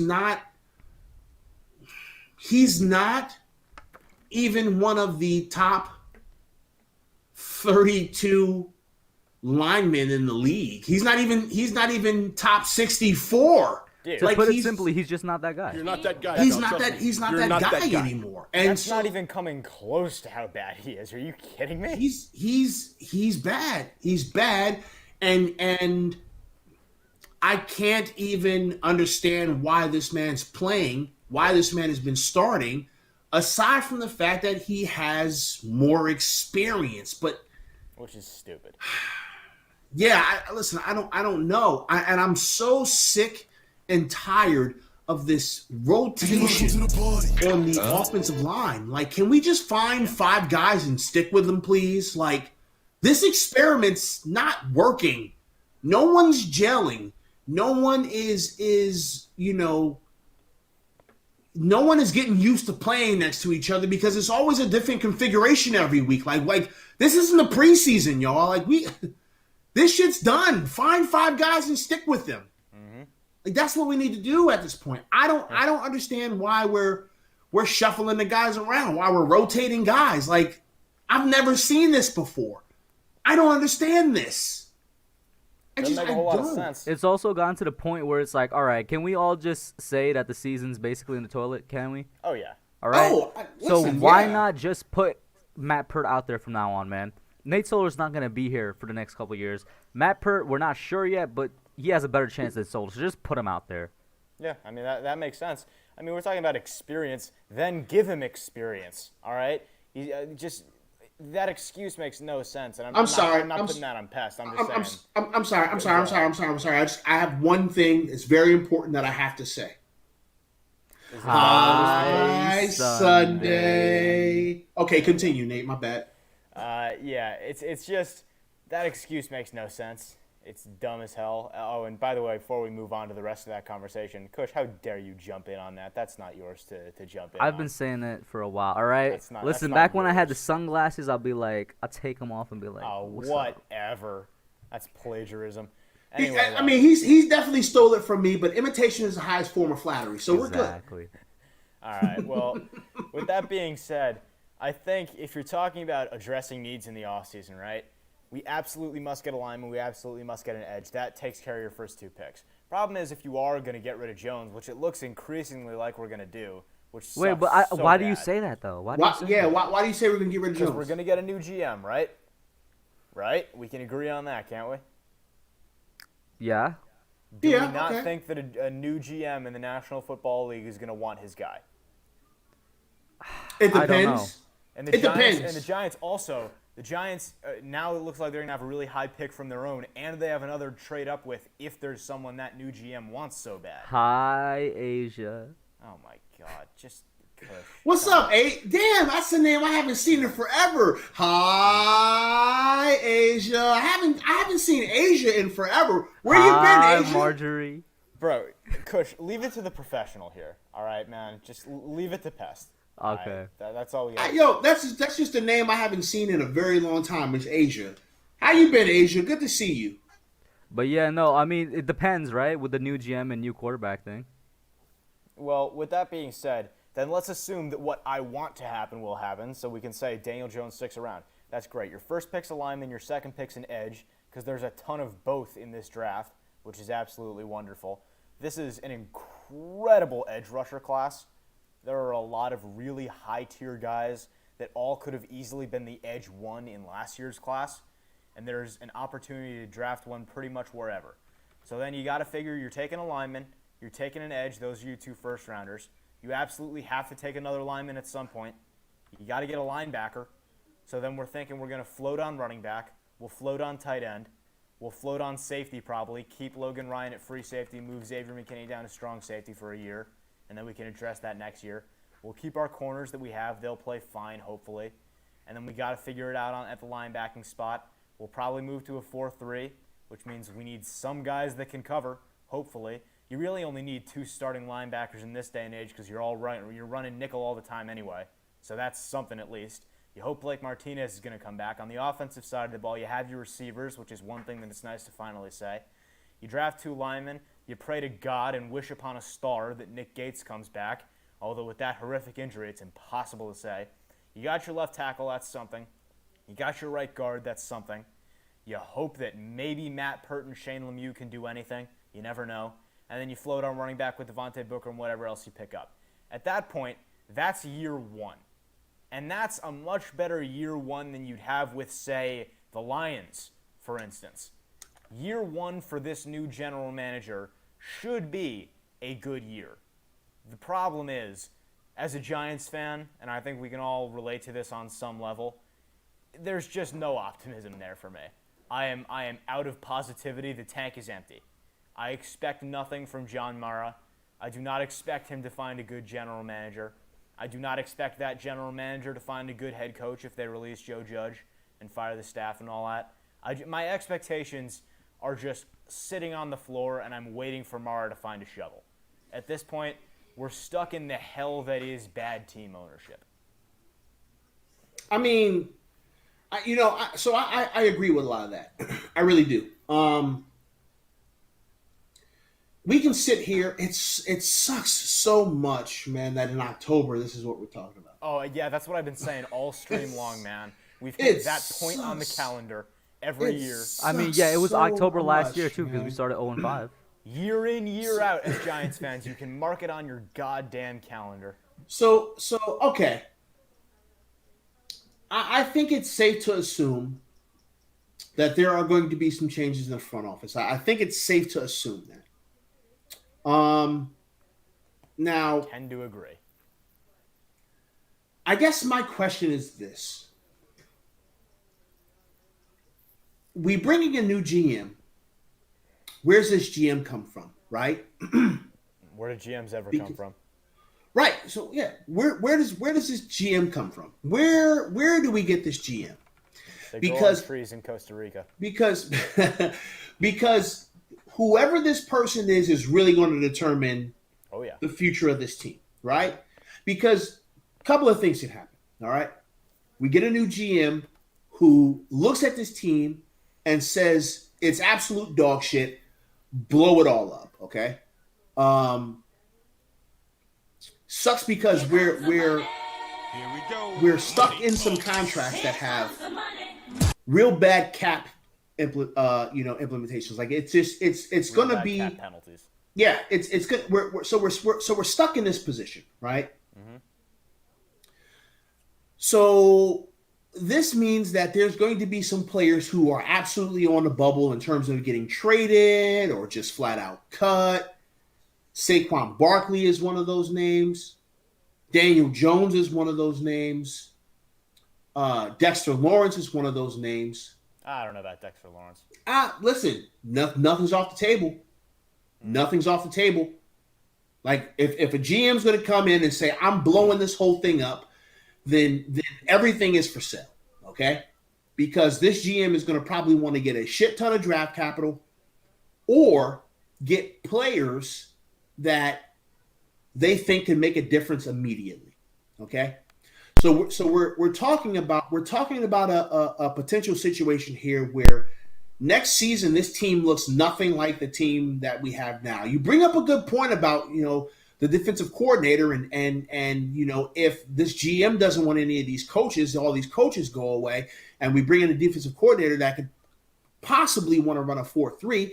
Now we have to change our entire front seven, right? Yeah. Because we're gonna need 3 off-ball linebackers as opposed to Real 2. quick, let me get this super chat because it kind of Yeah, go relates ahead. to what you were saying. Shout out to Damian Jackson for the $2 super chat. He says the 2022 season's already shot. Look at the cap space. And that's where I'm going with this. And it's long-winded, I understand, but I want to get it all out. Get it all out, man. Yeah, get it out. Get it out. So now we've got to find 3 starting caliber off-ball linebackers. We've got to find some legitimate edge rushers, right? Because 3-4 outside linebacking edge rushers. Can they put their hands in the dirt and play? Maybe, but they might be a little too light in the ass to do that, right? Typically, you want edge rushing linebackers to be a little lighter because they're coming off the edge in a 2-point stance. Right. You want them to be able to be just be faster, but in order to be faster, they have to be lighter. Mm-hmm. Okay. So there's that problem, right? So that essentially puts us in a position where next year's season, as that super chat said, is a wash. Pretty much, Because we have to essentially start over, right? And we can't assume that a new GM that comes in this upcoming offseason can change his team in one offseason. It's not not. realistic. No. It's just not realistic, right? So we have to be prepared for a whole nother season of potentially bad football. Well, that's why they call it hitting the reset button, my friend. So that's depressing in itself. Now, on the other end of the spectrum, right, we could get a GM that comes in here and says, you know what? I like these coaches, and I like this, and I like The core? and I like the bones of this roster. Okay. So what I'm going to do is, I really think that the previous GM just made too many mistakes in regards to getting players, and so we're going to keep the bones of this roster. That still means that some people are on the bubble, right? Saquon Barkley is on the bubble. Although I don't think his trade value is high anymore. Like this man gets hurt every year, so that sucks. Is Such a definitely good like football. a conversation that we were having last year is answered now. I think he probably is injury prone or more prone to having injuries, whatever you want to say. He's unlucky. He's been unlucky, and maybe it's because he's a Giant, right? Because wouldn't it be the most Giant thing ever for us to trade Saquon Barkley? He goes somewhere and he's the Listen, best thing I wouldn't be ever. surprised because was Blake Martinez ever having any type of major injury before he came to the Giants? No, he came to us. He was out for a couple of No. games last year. Don't forget that, and now he's out for the And- season this year. And by the way, real quick, I'm going to leave this stream in your capable hands. It's been an hour and a half. I have to attend to some stuff real quick. It's been good to talk to y'all. As the time goes on, we'll talk more about the offseason, I'm sure. Yeah. I Oh, leave yeah. it We got in your capable hands, Pest. we got a lot of time to talk about the offseason. Appreciate you, though, Nate. Sure. As Nate leaves, AP joins a caller, but go ahead, Pest. Continue right on. So yeah, like it. Again, you know, we've got. So we still got a bunch of people that are on the bubble because the new GM is going to look at this roster and say, this roster is weak, and the person prior to this was negligent in putting the appropriate pieces for this roster to win. Is there anybody you'd say you'd protect on the roster? You'd say, you know what, let me keep them. You, if just you. Just me. The rookies, right? I mean, because they're rookies. Wouldn't you protect them? The rookies. All the rookies are safe. Okay, all of the players who are currently rookies right now, they're safe. Okay, we're not going to get rid of Kadarius Toney. We're not going to get rid of Kenny Galladay. Kenny Galladay. Okay. I need to hear this. Huh? We're not going to get rid of him Why do you say this? because we need that ability that he brings to the table. We so do. I'm not going to. But I'm not gonna- availability is the best ability. Yeah, I know, but I'm at least going to hold on to him for another year. For another year, and okay. see, right? So I'm going to at least hold on to him for another year. Aziz. Aziz is staying. My guy Andrew Thomas Thomas, is staying. yes, okay, Yeah, no, he's that- staying. I'm gonna keep Daniel because I still have at least one more year on his contract, right? So I can at least attempt to build around him, you know, and just kind of build upon the bones of this roster. Is Evan Ingram gone? Yo, I already traded Evan Ingram. I bet. Is Darius That was- Slayton gone? That was part of the deal. If I'm gonna take this job, Evan Ingram needs to be traded before. But I guess soon, first day one, trade it. Get him out. What about Darius Slayton? Slayton? I mean, I might be okay with getting some draft capital for Slayton. Now, if I can get like a fourth for him or a fifth, then yeah, sure. You know what I'm saying? Like, yeah, why not? Will? Will Hernandez, I'll keep Will Hernandez here. I feel like Will Hernandez has done well on the right side, so we'll keep him here. To be honest with you, that's probably about it. Because Saquon, like we said, we're unsure about. Unsure about Saquon. Nick Gates, we're just unsure if he's even going to return. Yeah. I keep John Ross. I like what John Ross is able to do, so I'd probably keep him around for another year. Again, you know, a lot of these players, with the exception of like maybe an Andrew Thomas, maybe a Will Hernandez, maybe a Dexter Lawrence, a Blake Martinez, depending upon how he comes back. Like those are players. Leo, yes or no? Leo, Because I agree with you. I've even been saying it and retweeting it, which is that Leo's still causing chaos, but it doesn't mean, you know what I'm saying? Because people say he's disappeared, but he hasn't completely disappeared, and it's not even. Yes, some of the blame goes to him, but like some of it is 100% on Graham as well. Yeah. I think I keep Leo. I think I keep Big Cat. I think Big Cat can stay. I think that Bradbury is a question for me, right? Really, Nate said that earlier too. I was like, oh, I'm really surprised by these Bradbury questions. He's a question mark for me. Like I want to keep him, but I'm concerned. Okay, I'm concerned because there seems to be a huge drop off with what he's been doing lately. But I'm probably keeping Bradbury. I'm probably keeping Adoree.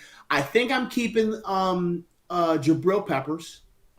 That like what you said about Bradbury, I'm like, I'm not sure about Peppers. And both Peppers and Ryan, actually, I'm not sure about. I don't know about Logan Ryan. I think Logan Ryan's out of here. I think I'm keeping Jabril Peppers because I like what he brings to the table as a leader on the defense. I like his fire. I like And his so intensity. even though Logan brings the same thing, it's just that his plays dropped off too much for you. Yeah, listen, Logan's getting old. Peppers is still relatively young, so I'd be willing to keep him here for at least another year. Um, I'm keeping Xavier McKinney, obviously. I mean, We're there's keeping people, Blake including Martinez. We're myself, keeping that believe Aziz. I don't think Graham knows how to use Xavier McKinney. Maybe he doesn't, but like some of these pieces, I'm definitely keeping here. People who are still on rookie contracts, I'm keeping them here.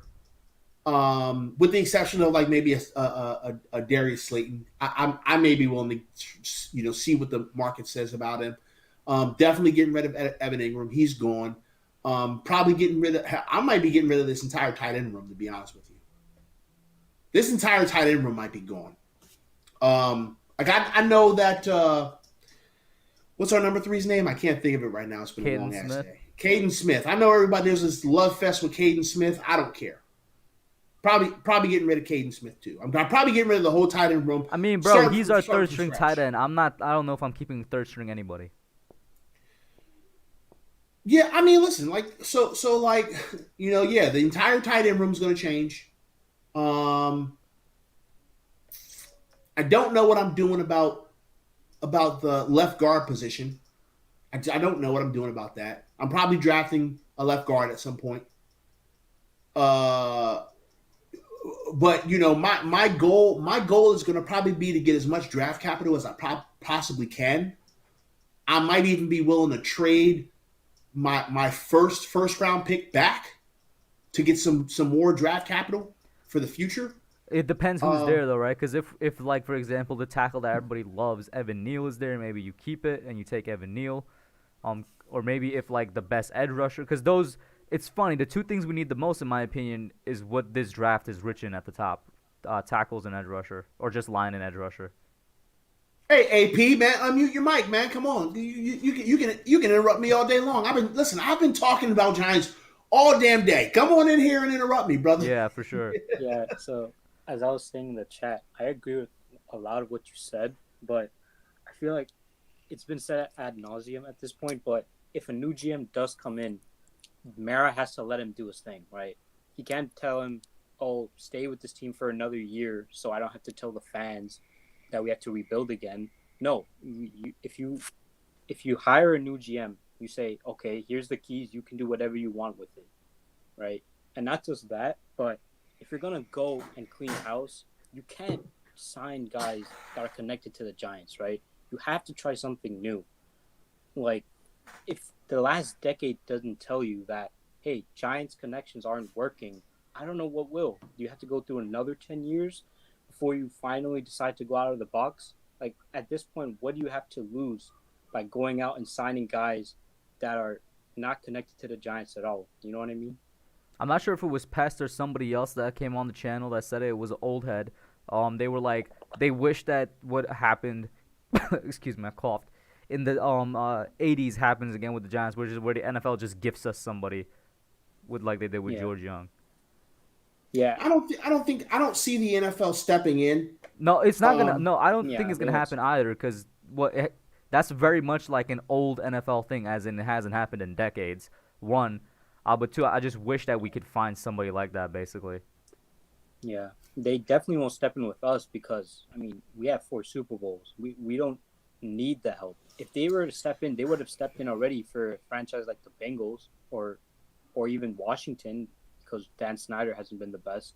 So we're definitely not getting any treatment from them. We have to go out and find it ourselves, but I don't see it happening. Yeah, it's unfortunate, man. And like I think about this, right? In regards to a lot of things with this league, right? Um, you know, I'm not sure what the Giants organization did to cause their misfortune. 2 Super Bowls, bro. As of They late. sold their soul. Like, because it kind of feels that way, right? It kind of feels like the Giants sold their soul to the football gods for 2 Super Bowls against Tom Brady. Because ever since those 2 Super Bowls, You know, the key word you said was against Brady, considering Against his Brady. career, man. right? So it almost feels like everything bad that can possibly happen to the Giants happens, right? And so like, for instance, right? And I hate being this guy, okay? Because you win the game on your own merit, okay? And I have said ad nauseum that we got beat by the Cowboys last night because the Cowboys are good and we're bad. Period. Point blank, okay? But I have watched this team get no love from the refs on obvious stuff. And I ask myself, Yo, why the ripping off of the face mask, man. like why in the hell? Why in the hell don't we get that love? We're the fucking New York Giants. Do y'all understand the history of this team? Do y'all understand the things that the NFL does today were inspired and influenced by Wellington Mara? The football is named after this man. We are a cornerstone franchise in the NFL. Why don't we get any fucking love? I don't understand I said it on stream yesterday, bro. I'm like, Mara doesn't love the team as much as he says because Jerry's clearly paying the refs more than he's willing to pay them, man. Bro, like Jerry, whatever Jerry is doing, it works, man. Like the fact that Jerry Jones has been able to do a lot of the things that he's been able to do. For instance, y'all realize, right, that Pepsi never had any association with the NFL. But Pepsi was the official drink of the Dallas Cowboys. It was the And only now is team. the Pepsi Super Bowl halftime show? And What? now it's the Pepsi Super Bowl I didn't know halftime that. show. When did it Yes. become the Pepsi Super Bowl halftime show? It was Coke for so many years, and Jerry Jones was like, I like Pepsi. Nah, bro, we gotta go back to, first of all, Coca-Cola is greater. Second of all, I need to know when this shift happened, man. Yo, Jerry Jones was like, I like Pepsi. And so Jerry Jones, the official drink of the Dallas Cowboys within their stadium, was Pepsi. They were the only ones that could do it. They were the only ones that got away with it. And now everything is Pepsi with the NFL. Since 2013. Jerry Jones has done such a good job of marketing his team that it doesn't matter that they haven't won a Super Bowl in 25 years. No one cares. All they care about is the fact that the Dallas Cowboys is the most lucrative franchise of any sports team on the planet. And because of that, the league gives them all the love. They do. They just do. And it's because John Mara is an asshole. He's gotta be. He's gotta be an asshole. The league has to hate John Mara. They have to.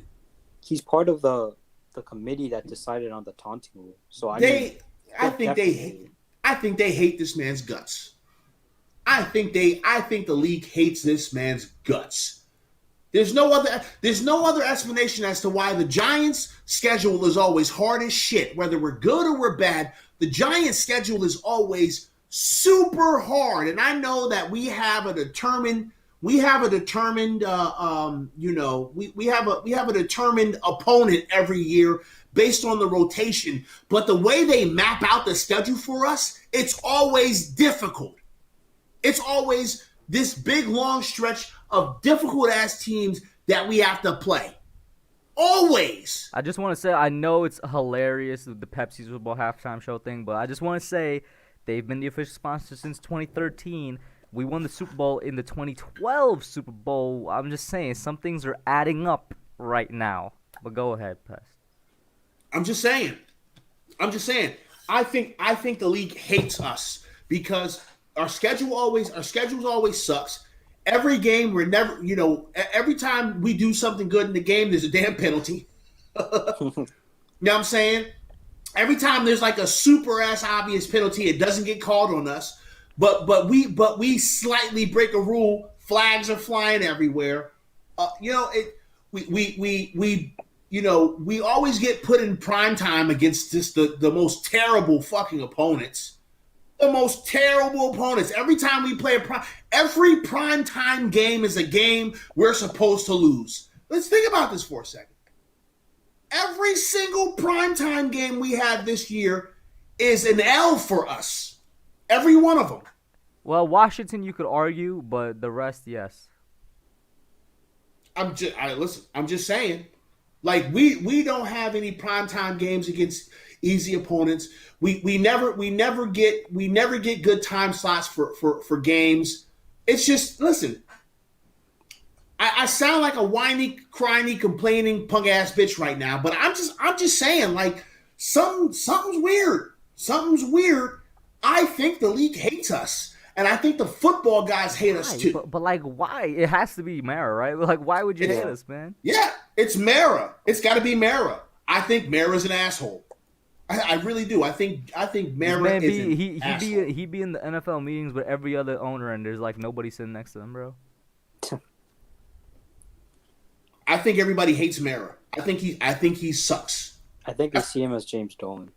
Right? Because James Dolan inherited the team too, and he completely sunk it. Mara has done the same exact thing. Well, here's the thing though. James Dolan, since 2020, he has actually been a good owner, hence the Knicks being somewhat good again. But for the 20-ish years before that, that's when he sunk it. Now he finally got out the way. Listen, I really think the league hates John Mara. I really think they do. It's the only thing that makes sense. I think they hate him. And so they're like, you know what? Screw the Giants. Screw them. Yeah, and Marjorie says we're also secretive as the NSA. No fans at training camp when all the other team had fans. We never accept hard knocks. What are we hiding? How trash we are. Right. Don't you think this was a great year to have Hard Knocks feature the Giants? Oh my God, they're shooting themselves in the foot. This was a great year. Saquon's coming back, right? We made all these moves in the offseason. We got all these players, right? We got our coaching staff. This is their first year of being able to have training camp and all that shit. This was an opportune year for us to have Hard Knocks. Who'd it go to? The fucking Cowboys.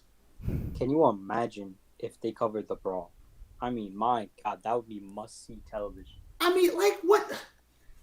Again, I think they hate us. I think that you had such a good story with Saquon coming back. It's a built-in story right there. Saquon coming back. Kadarius Toney. Do y'all see how charismatic Kadarius Toney is? Can you imagine us covering Kadarius Toney in Hard Knocks? But no. Mara's like, no, we don't want Hard Knocks. What do you mean you don't want Hard Knocks? Bro, market your team. Market your damn team. I don't know. Again, I think you know, we've been focusing our hate towards Gettleman, and a lot of it is deserved at this point, right? But like, we need to be kicking down John Mara's door, man. This dude is our problem. John Mara is our problem. I've been saying it for a minute now. Sell it to the Rock, bro. Sell it to the Rock. Sell it to the Rock. I trust the Rock. Cookie Monster. I understand what you're saying in regards to the Giants are just not good. This is we know we're saying some conspiracy theory stuff right here, but like at the end of the day, we recognize that we're a terrible team. Yeah, like let's not get it twisted. Sucks. The team, I'm looking past the roster at this point. I'm looking at everything else because nothing that we do makes sense. None of this shit makes sense. It just doesn't. How is it that this team can't get out its own way? How is it that this team has gone through so many coaches, okay, couple of general managers, and we're still just terrible, and our owner is sitting there kicking garbage cans? Like, what the fuck does that do? Oh yeah, I saw. What game was that after the Falcons game or something? I saw that. Yeah, it was after the Falcons game. Yeah, like what, bro? You kicking garbage cans? That's not fixing the team. Fix the team. Stop kicking garbage cans, stupid. Fix the damn team. Do your job. And it's like I was saying earlier. You have to get rid of this Giants way, right? Because again, like you said, we get a lot. We give Gettleman a lot of crap, but if you look on paper, all of his drafts have been good, right? Like at the time, we all thought, hey, this draft is going to be really good, and they were grading it pretty well too. So it has to be something with the coaching or the development, with the philosophy behind it, right? Because besides that, I can't see what's wrong with this team. We have the talent, but we can't develop them. We can't keep them healthy. We can't do anything with them. So what are we supposed to do besides change the way we think about these guys? Yeah, this is why I said that one thing that I hope happens is that they bring an outside consultant that has no ties to the Giants to come in and take a look at what they're doing, take a look at their process, and figure this out, man. Whatever we've been doing, it sucks. It doesn't work. It's not going to work. All right. It doesn't matter. We bring in talented players. We can't develop them. We bring in talented players that are veterans. They get injured or they take a step get back. injured or they just don't play well. Like I don't know what it is that we're doing. By the way, BBS is in the house. Shout out What's to Kid going Blue. on? What up, man? How What's you going doing? on, KB? So yeah, I just listen. We got to figure this thing out. I don't believe in this team. I think that's the worst part for me. That's what sucks the most, man. And I tweeted this last night. Like I have no confidence that my team can beat anyone. Like I go into every game, Bro, hoping to answer me we this, can win. how is it that the Texans are having a better year than us? No comment. I don't know. Listen, I don't know. I don't know how. It doesn't make sense, man. Like this team looked so good before the season started, man. There was so much potential here to be really good. We did a lot of good things to bolster this roster. And I don't know. It's got to be coaching, man. It has to be coaching. It's the entire process. It's the whole process. The whole process sucks. Asia. Of course, record-wise, we're better than the Texans, but I look at the Texans game and they look better than us. Is what I'm trying to say. Am I wrong The in that? Lions do too. The Lions, yes, the Lions are also winless, I believe. Still, The they compete harder than we do. Listen, They play better football than we do. The Jaguars played better than us on Sunday, and their coach looks like a fool. Their coach looks like a fool, and they played better than us on Sunday. Check this out. The Las Vegas Raiders are in shambles right now. How much you want to bet they look better than we do on Sunday? Oh, they definitely look better. No. I'm talking about this Sunday because their head coach just got fired. So they're in shambles right now, okay? Absolute shambles. How much you want to bet they look better than we do on this upcoming Sunday? How much you want to bet? And that goes back to what I was saying earlier when somebody was saying we're a couple plays away from being 3-2. I'm like, I don't believe that, but even if we were, we'd be the worst 3-2 team in the league. Absolutely. Because we play terrible football. Absolutely. I'm telling you, like I am willing to bet money that on Sunday, the Raiders, who don't have a fucking head coach right now, they're going to have an interim head coach this week. And I guarantee you they will look better in their game than we do against the Rams. Book it. Write it down. I'm willing to put money on the statement that I'm making right now. Yeah. And that's a problem. That right there is a problem. How does the Jacksonville Jaguars, who have no confidence in their head coach looks lost in life right now, and they look better than us.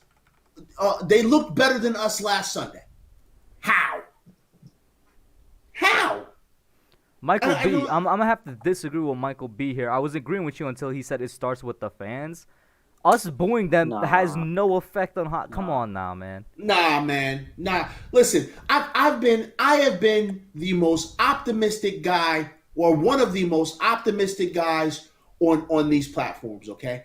I have been telling y'all to be patient. I have been telling y'all, let it develop, let these coaches do what they need to do. I've been telling the fans, hey, listen, I know it sucks, but it's going to get better eventually, right? But like to say that the fans don't have any faith, well, why should they at this point? Let's just be honest. Let's just be real. Why should the fans have any faith in this team? Why? What has this team done? Really, seriously, Michael B. I want you to answer this question in the chat. What has this team done for us to have faith in them? Are you going into Sunday saying to yourself, "Oh yeah, we're gonna beat the Rams"? For real? Because I can't say that. Can you realistically look at our schedule right now and say, I'm confident we can win more than two games for the remainder of the season? Can you really do that right now? Because I can't. If everything goes well, we end up with 7. That's the max at this point. Bro, I don't know if we can win 2 7? more. I was about to say, bro, 7? Everything falls on that's if we get the absolute prayer of prayers, we end up with 7. I'm going to just read out the remaining schedule. Los Angeles Rams, Carolina Panthers. That's a loss. That could be a loss. Oh. Kansas City Chiefs. That's definitely a loss. Las Vegas Raiders.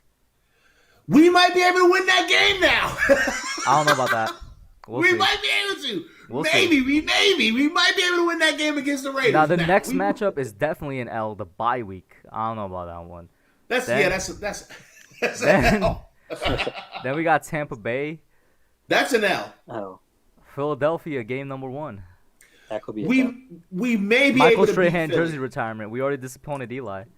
We may be able to beat Philadelphia. We might be able to. Shout out to Miz in the chat. Dolphins. We might be able to beat the Dolphins. Maybe. This one is a definite L. Chargers. That's an L. That's an L. That's what I'm saying. Cowboys game 2. I don't think we're gonna get swept. I think we could go into Dallas and beat the Cowboys and shock them. Yeah, I think we can go into Dallas and beat the Cowboys. Eagles game 2. They might. I don't know. I feel like we split games with them, to be honest with you. Yeah. So if we win the first one, then we lose the second one. Yeah, I think we split games. Our first round pick, Chicago. I think we beat them. I don't know, man. I don't know. Because they're. I think 3-2. They don't look the best either. That's a coin. That game is a coin flip game. That game is a coin flip for me. And then the game that I'm going to, I already said it, not even for the game so much anymore, but just to meet you guys. Pest, are you still going? I don't know. Maybe. Come on, man. Just come up to meet us, bro. Week 18 in Washington. I don't. And it's, wait a minute. Where is it? It's at Giants. Is that Giants Stadium? I could probably get those tickets for like 25 cents. Yeah, okay. Yeah. So still come, bro. Still come. I'd probably get them. I could probably get those tickets for a bologna sandwich and a Snapple. Yeah, I'll probably be there. All right, bet. Because I'm not trying to go, and then I'm the only person that still went, bro, and it's going to be lonely. And then I got to watch this team. I might be able to make my way up there for that game. Yeah, okay. Yeah, that's the remaining schedule. How many games were you keeping track? Somebody might give me. I think I counted like two and a possible. It's like a spades hand. 2 and a possible. Yeah, I'm pretty much saying that. Like all a fucking those spades ones hand. we had as a coin flip. I'm pretty much saying, yeah, we get the benefit of the coin, but that's not happening. Wait. I'm sorry, AP. Michael B says most fans since the beginning of the season has been downing this team. Where? That's cap. Not the beginning of the season. Where? Because check this out. I have befriended all of the naysayer Giants fans on Twitch. Every last one of them. It happened this year. That I befriended all of the naysayers. You're gonna come? Okay, BBS, I'll be there. BBS says he's gonna be there. I'll be there. Wow, bro. Not because of me. Wow, nah. I see it, bro. I see. Yo, I like, I see like, it, I like, bro. I like BBS. Bro. I see it. I see it. Shout out to Kibble for the $5 I super haven't chat. met, I He haven't said, met BBS Pest, yet. you better be there. I'm going from Florida. All right, no. I see it, bro. I see it, I bro. haven't. I listen. We're on the Kush, same wavelength now, bro. Kush. We're on the I- same I- wavelength. Kush, I've met you. I haven't met BBS. Okay. Sure, so, bro. So it's important that I meet BBS. I've already met you. Okay. I'm pretty sure that every time that I take my ass up to Jersey, I'm going to hit you up and we're going to link up somewhere in New York City. So stop it. You fucking stop. You better keep. Okay? You better keep that word, bro. Okay. You got, bitch. You got my personal phone number. Okay. Stop acting like you aren't already in the fucking circle. Okay. Stop it. No. Get out of your feelings. Okay. I'm not. What are you talking about? Get out of your feelings, man. Cool. But yeah, okay. So back to that to Michael B's point, right? I befriended all of the naysayers, and every single last one of the naysayers at the beginning of this season were hyped for this team. Like people who were like Saquon Barkley was the wrong pick was like, well, you know what? We got talent now, so I think we can make something happen. You know what I'm saying? People who've been crapping all over Dave Gettleman was like, you know what? Dave Gettleman probably had the best offseason he's had since he's gotten here. What are we talking about? The fans have been crapping on the Giants since the beginning of the season. The fans started crapping on the Giants. He says to me, too. Am I not the same person that said they don't trust Danny? I think I said I'm not sure if I trusted Danny. If I said that about the rest of the fan base, cool. That's not the entire team. Wait a minute. Okay, wait a minute. There's a lot of players here. I'm flaming your fucking chat tonight. I don't care. There's a lot of players that we don't have faith in. That doesn't mean that we're not cheering for them to be good. That doesn't mean that we because I say I don't think this guy is the answer doesn't mean that he sucks. It just means that I don't believe in him. And that opinion can be changed if they do things to make us believe. Like, bro, like if you meet a member, no, let's not say that. If you meet someone you're attracted to, a person you're attracted to, and they say to you, "I'm never going to hurt you," are you going to believe them right off the bat, or are you going to build trust with that person? Like, what are we talking about here? What are we talking about? That doesn't even matter because I don't see how fans being down on the team affects that doesn't affect the team being bad. It's kind of the other way around. The team being bad affects fans being down on the team. Yeah, and we're New York fans. Like, if you don't know that we're not gonna be just completely with the team from day one, I don't know what state you're in because that's exactly how we are. We need to see results. And even then, we've been extremely patient. What has it been, 10 years? 10 years. Of patience? 10 years, When y'all. are you going to get a good team again, man? 10 years. We've been getting slapped around by this damn team for 10 years. And you want us to show up in year 11 and be like, this is the best team in the world. We're going to cheer you guys every day. No, bro, and no. Is every one of those 10 years we've shown up saying this is the team. Yes. Every single year we've been like, all right, it's going to be better this year. And we're at the point where it's like, we can't say that anymore. Like, we can't say it's going to be better next year. I don't expect a single person to go into next season saying, this is our year. I don't. If you say that, good on you, right? I'm glad that you're an optimistic person. But like, can we really go into next year? Even if, let's say this team turns it around and we end up winning 8 games, right? Let's say that we find a way to win 7 games out of the rest of this season. Are you really going to go into next season saying, this is the year? Like, how? Why? Because we won 1 more game than last year? No, bro, no. We already been going for about 2 hours. I'm gonna have to close it out, man. I just want to say shout out to AP for calling in, man. Any last thoughts before I pop you out, bro? Hey, man, I appreciate you guys having me on. I don't know why I continue to watch this team. I do, but I don't know. Let's just hope we take the right steps in the future. At least if we're gonna break it all down, let's do it right. If even if it takes 2 3 years, let's do it right this time. But I'm gonna be honest, I don't have any hope. Thanks for having me on. All right, man. Appreciate you, What a AB. way. Have a good one, bro. Peace. Of course, shout out to Pest for coming on, man. Guys, go over to check him out. PTA Sports on YouTube and over on Twitch. He's also, like I mentioned earlier, where me, Pest, and Vibes are gonna be doing the like therapy session spaces after the games, whatever day we play. It's like 10-15 minutes after the games on Twitter. So definitely check that out as well. And shout out to you guys for tuning in. Just like AP said, I'm not sure why you guys keep tuning in, but just like I'm not sure why I keep tuning into the Giants, but it is what it is, man. Any last thoughts, Pest? We keep tuning in because we love this team, even though they suck and we hate their guts. Like we love this team, and we're gonna continue to love this team, right? Even when they piss us off, we're gonna keep making content, right? We're gonna keep doing what we do. It is what it is, y'all. It sucks. We're gonna be pissed off for the rest of the year probably, and we'll deal with it because we got each other. So thank you very much for putting my links in the stream Sunday. Listen, y'all, I'm live every day on Twitch. I start around 3 to 3:30. I go for about an hour and a half, sometimes 2 hours, depending upon who's there and whether I have a guest or not. So please come show me some love over on Twitch.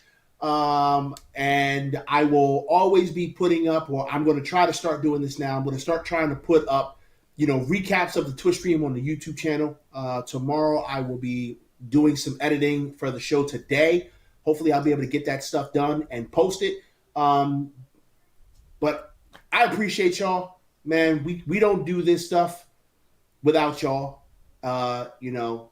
So thank you guys for coming and showing us support during these difficult times. We're going to be here. We're going to keep, giving you guys the best content we possibly can while yelling and raging and calling this team ass. So Yeah. thank y'all. Appreciate y'all.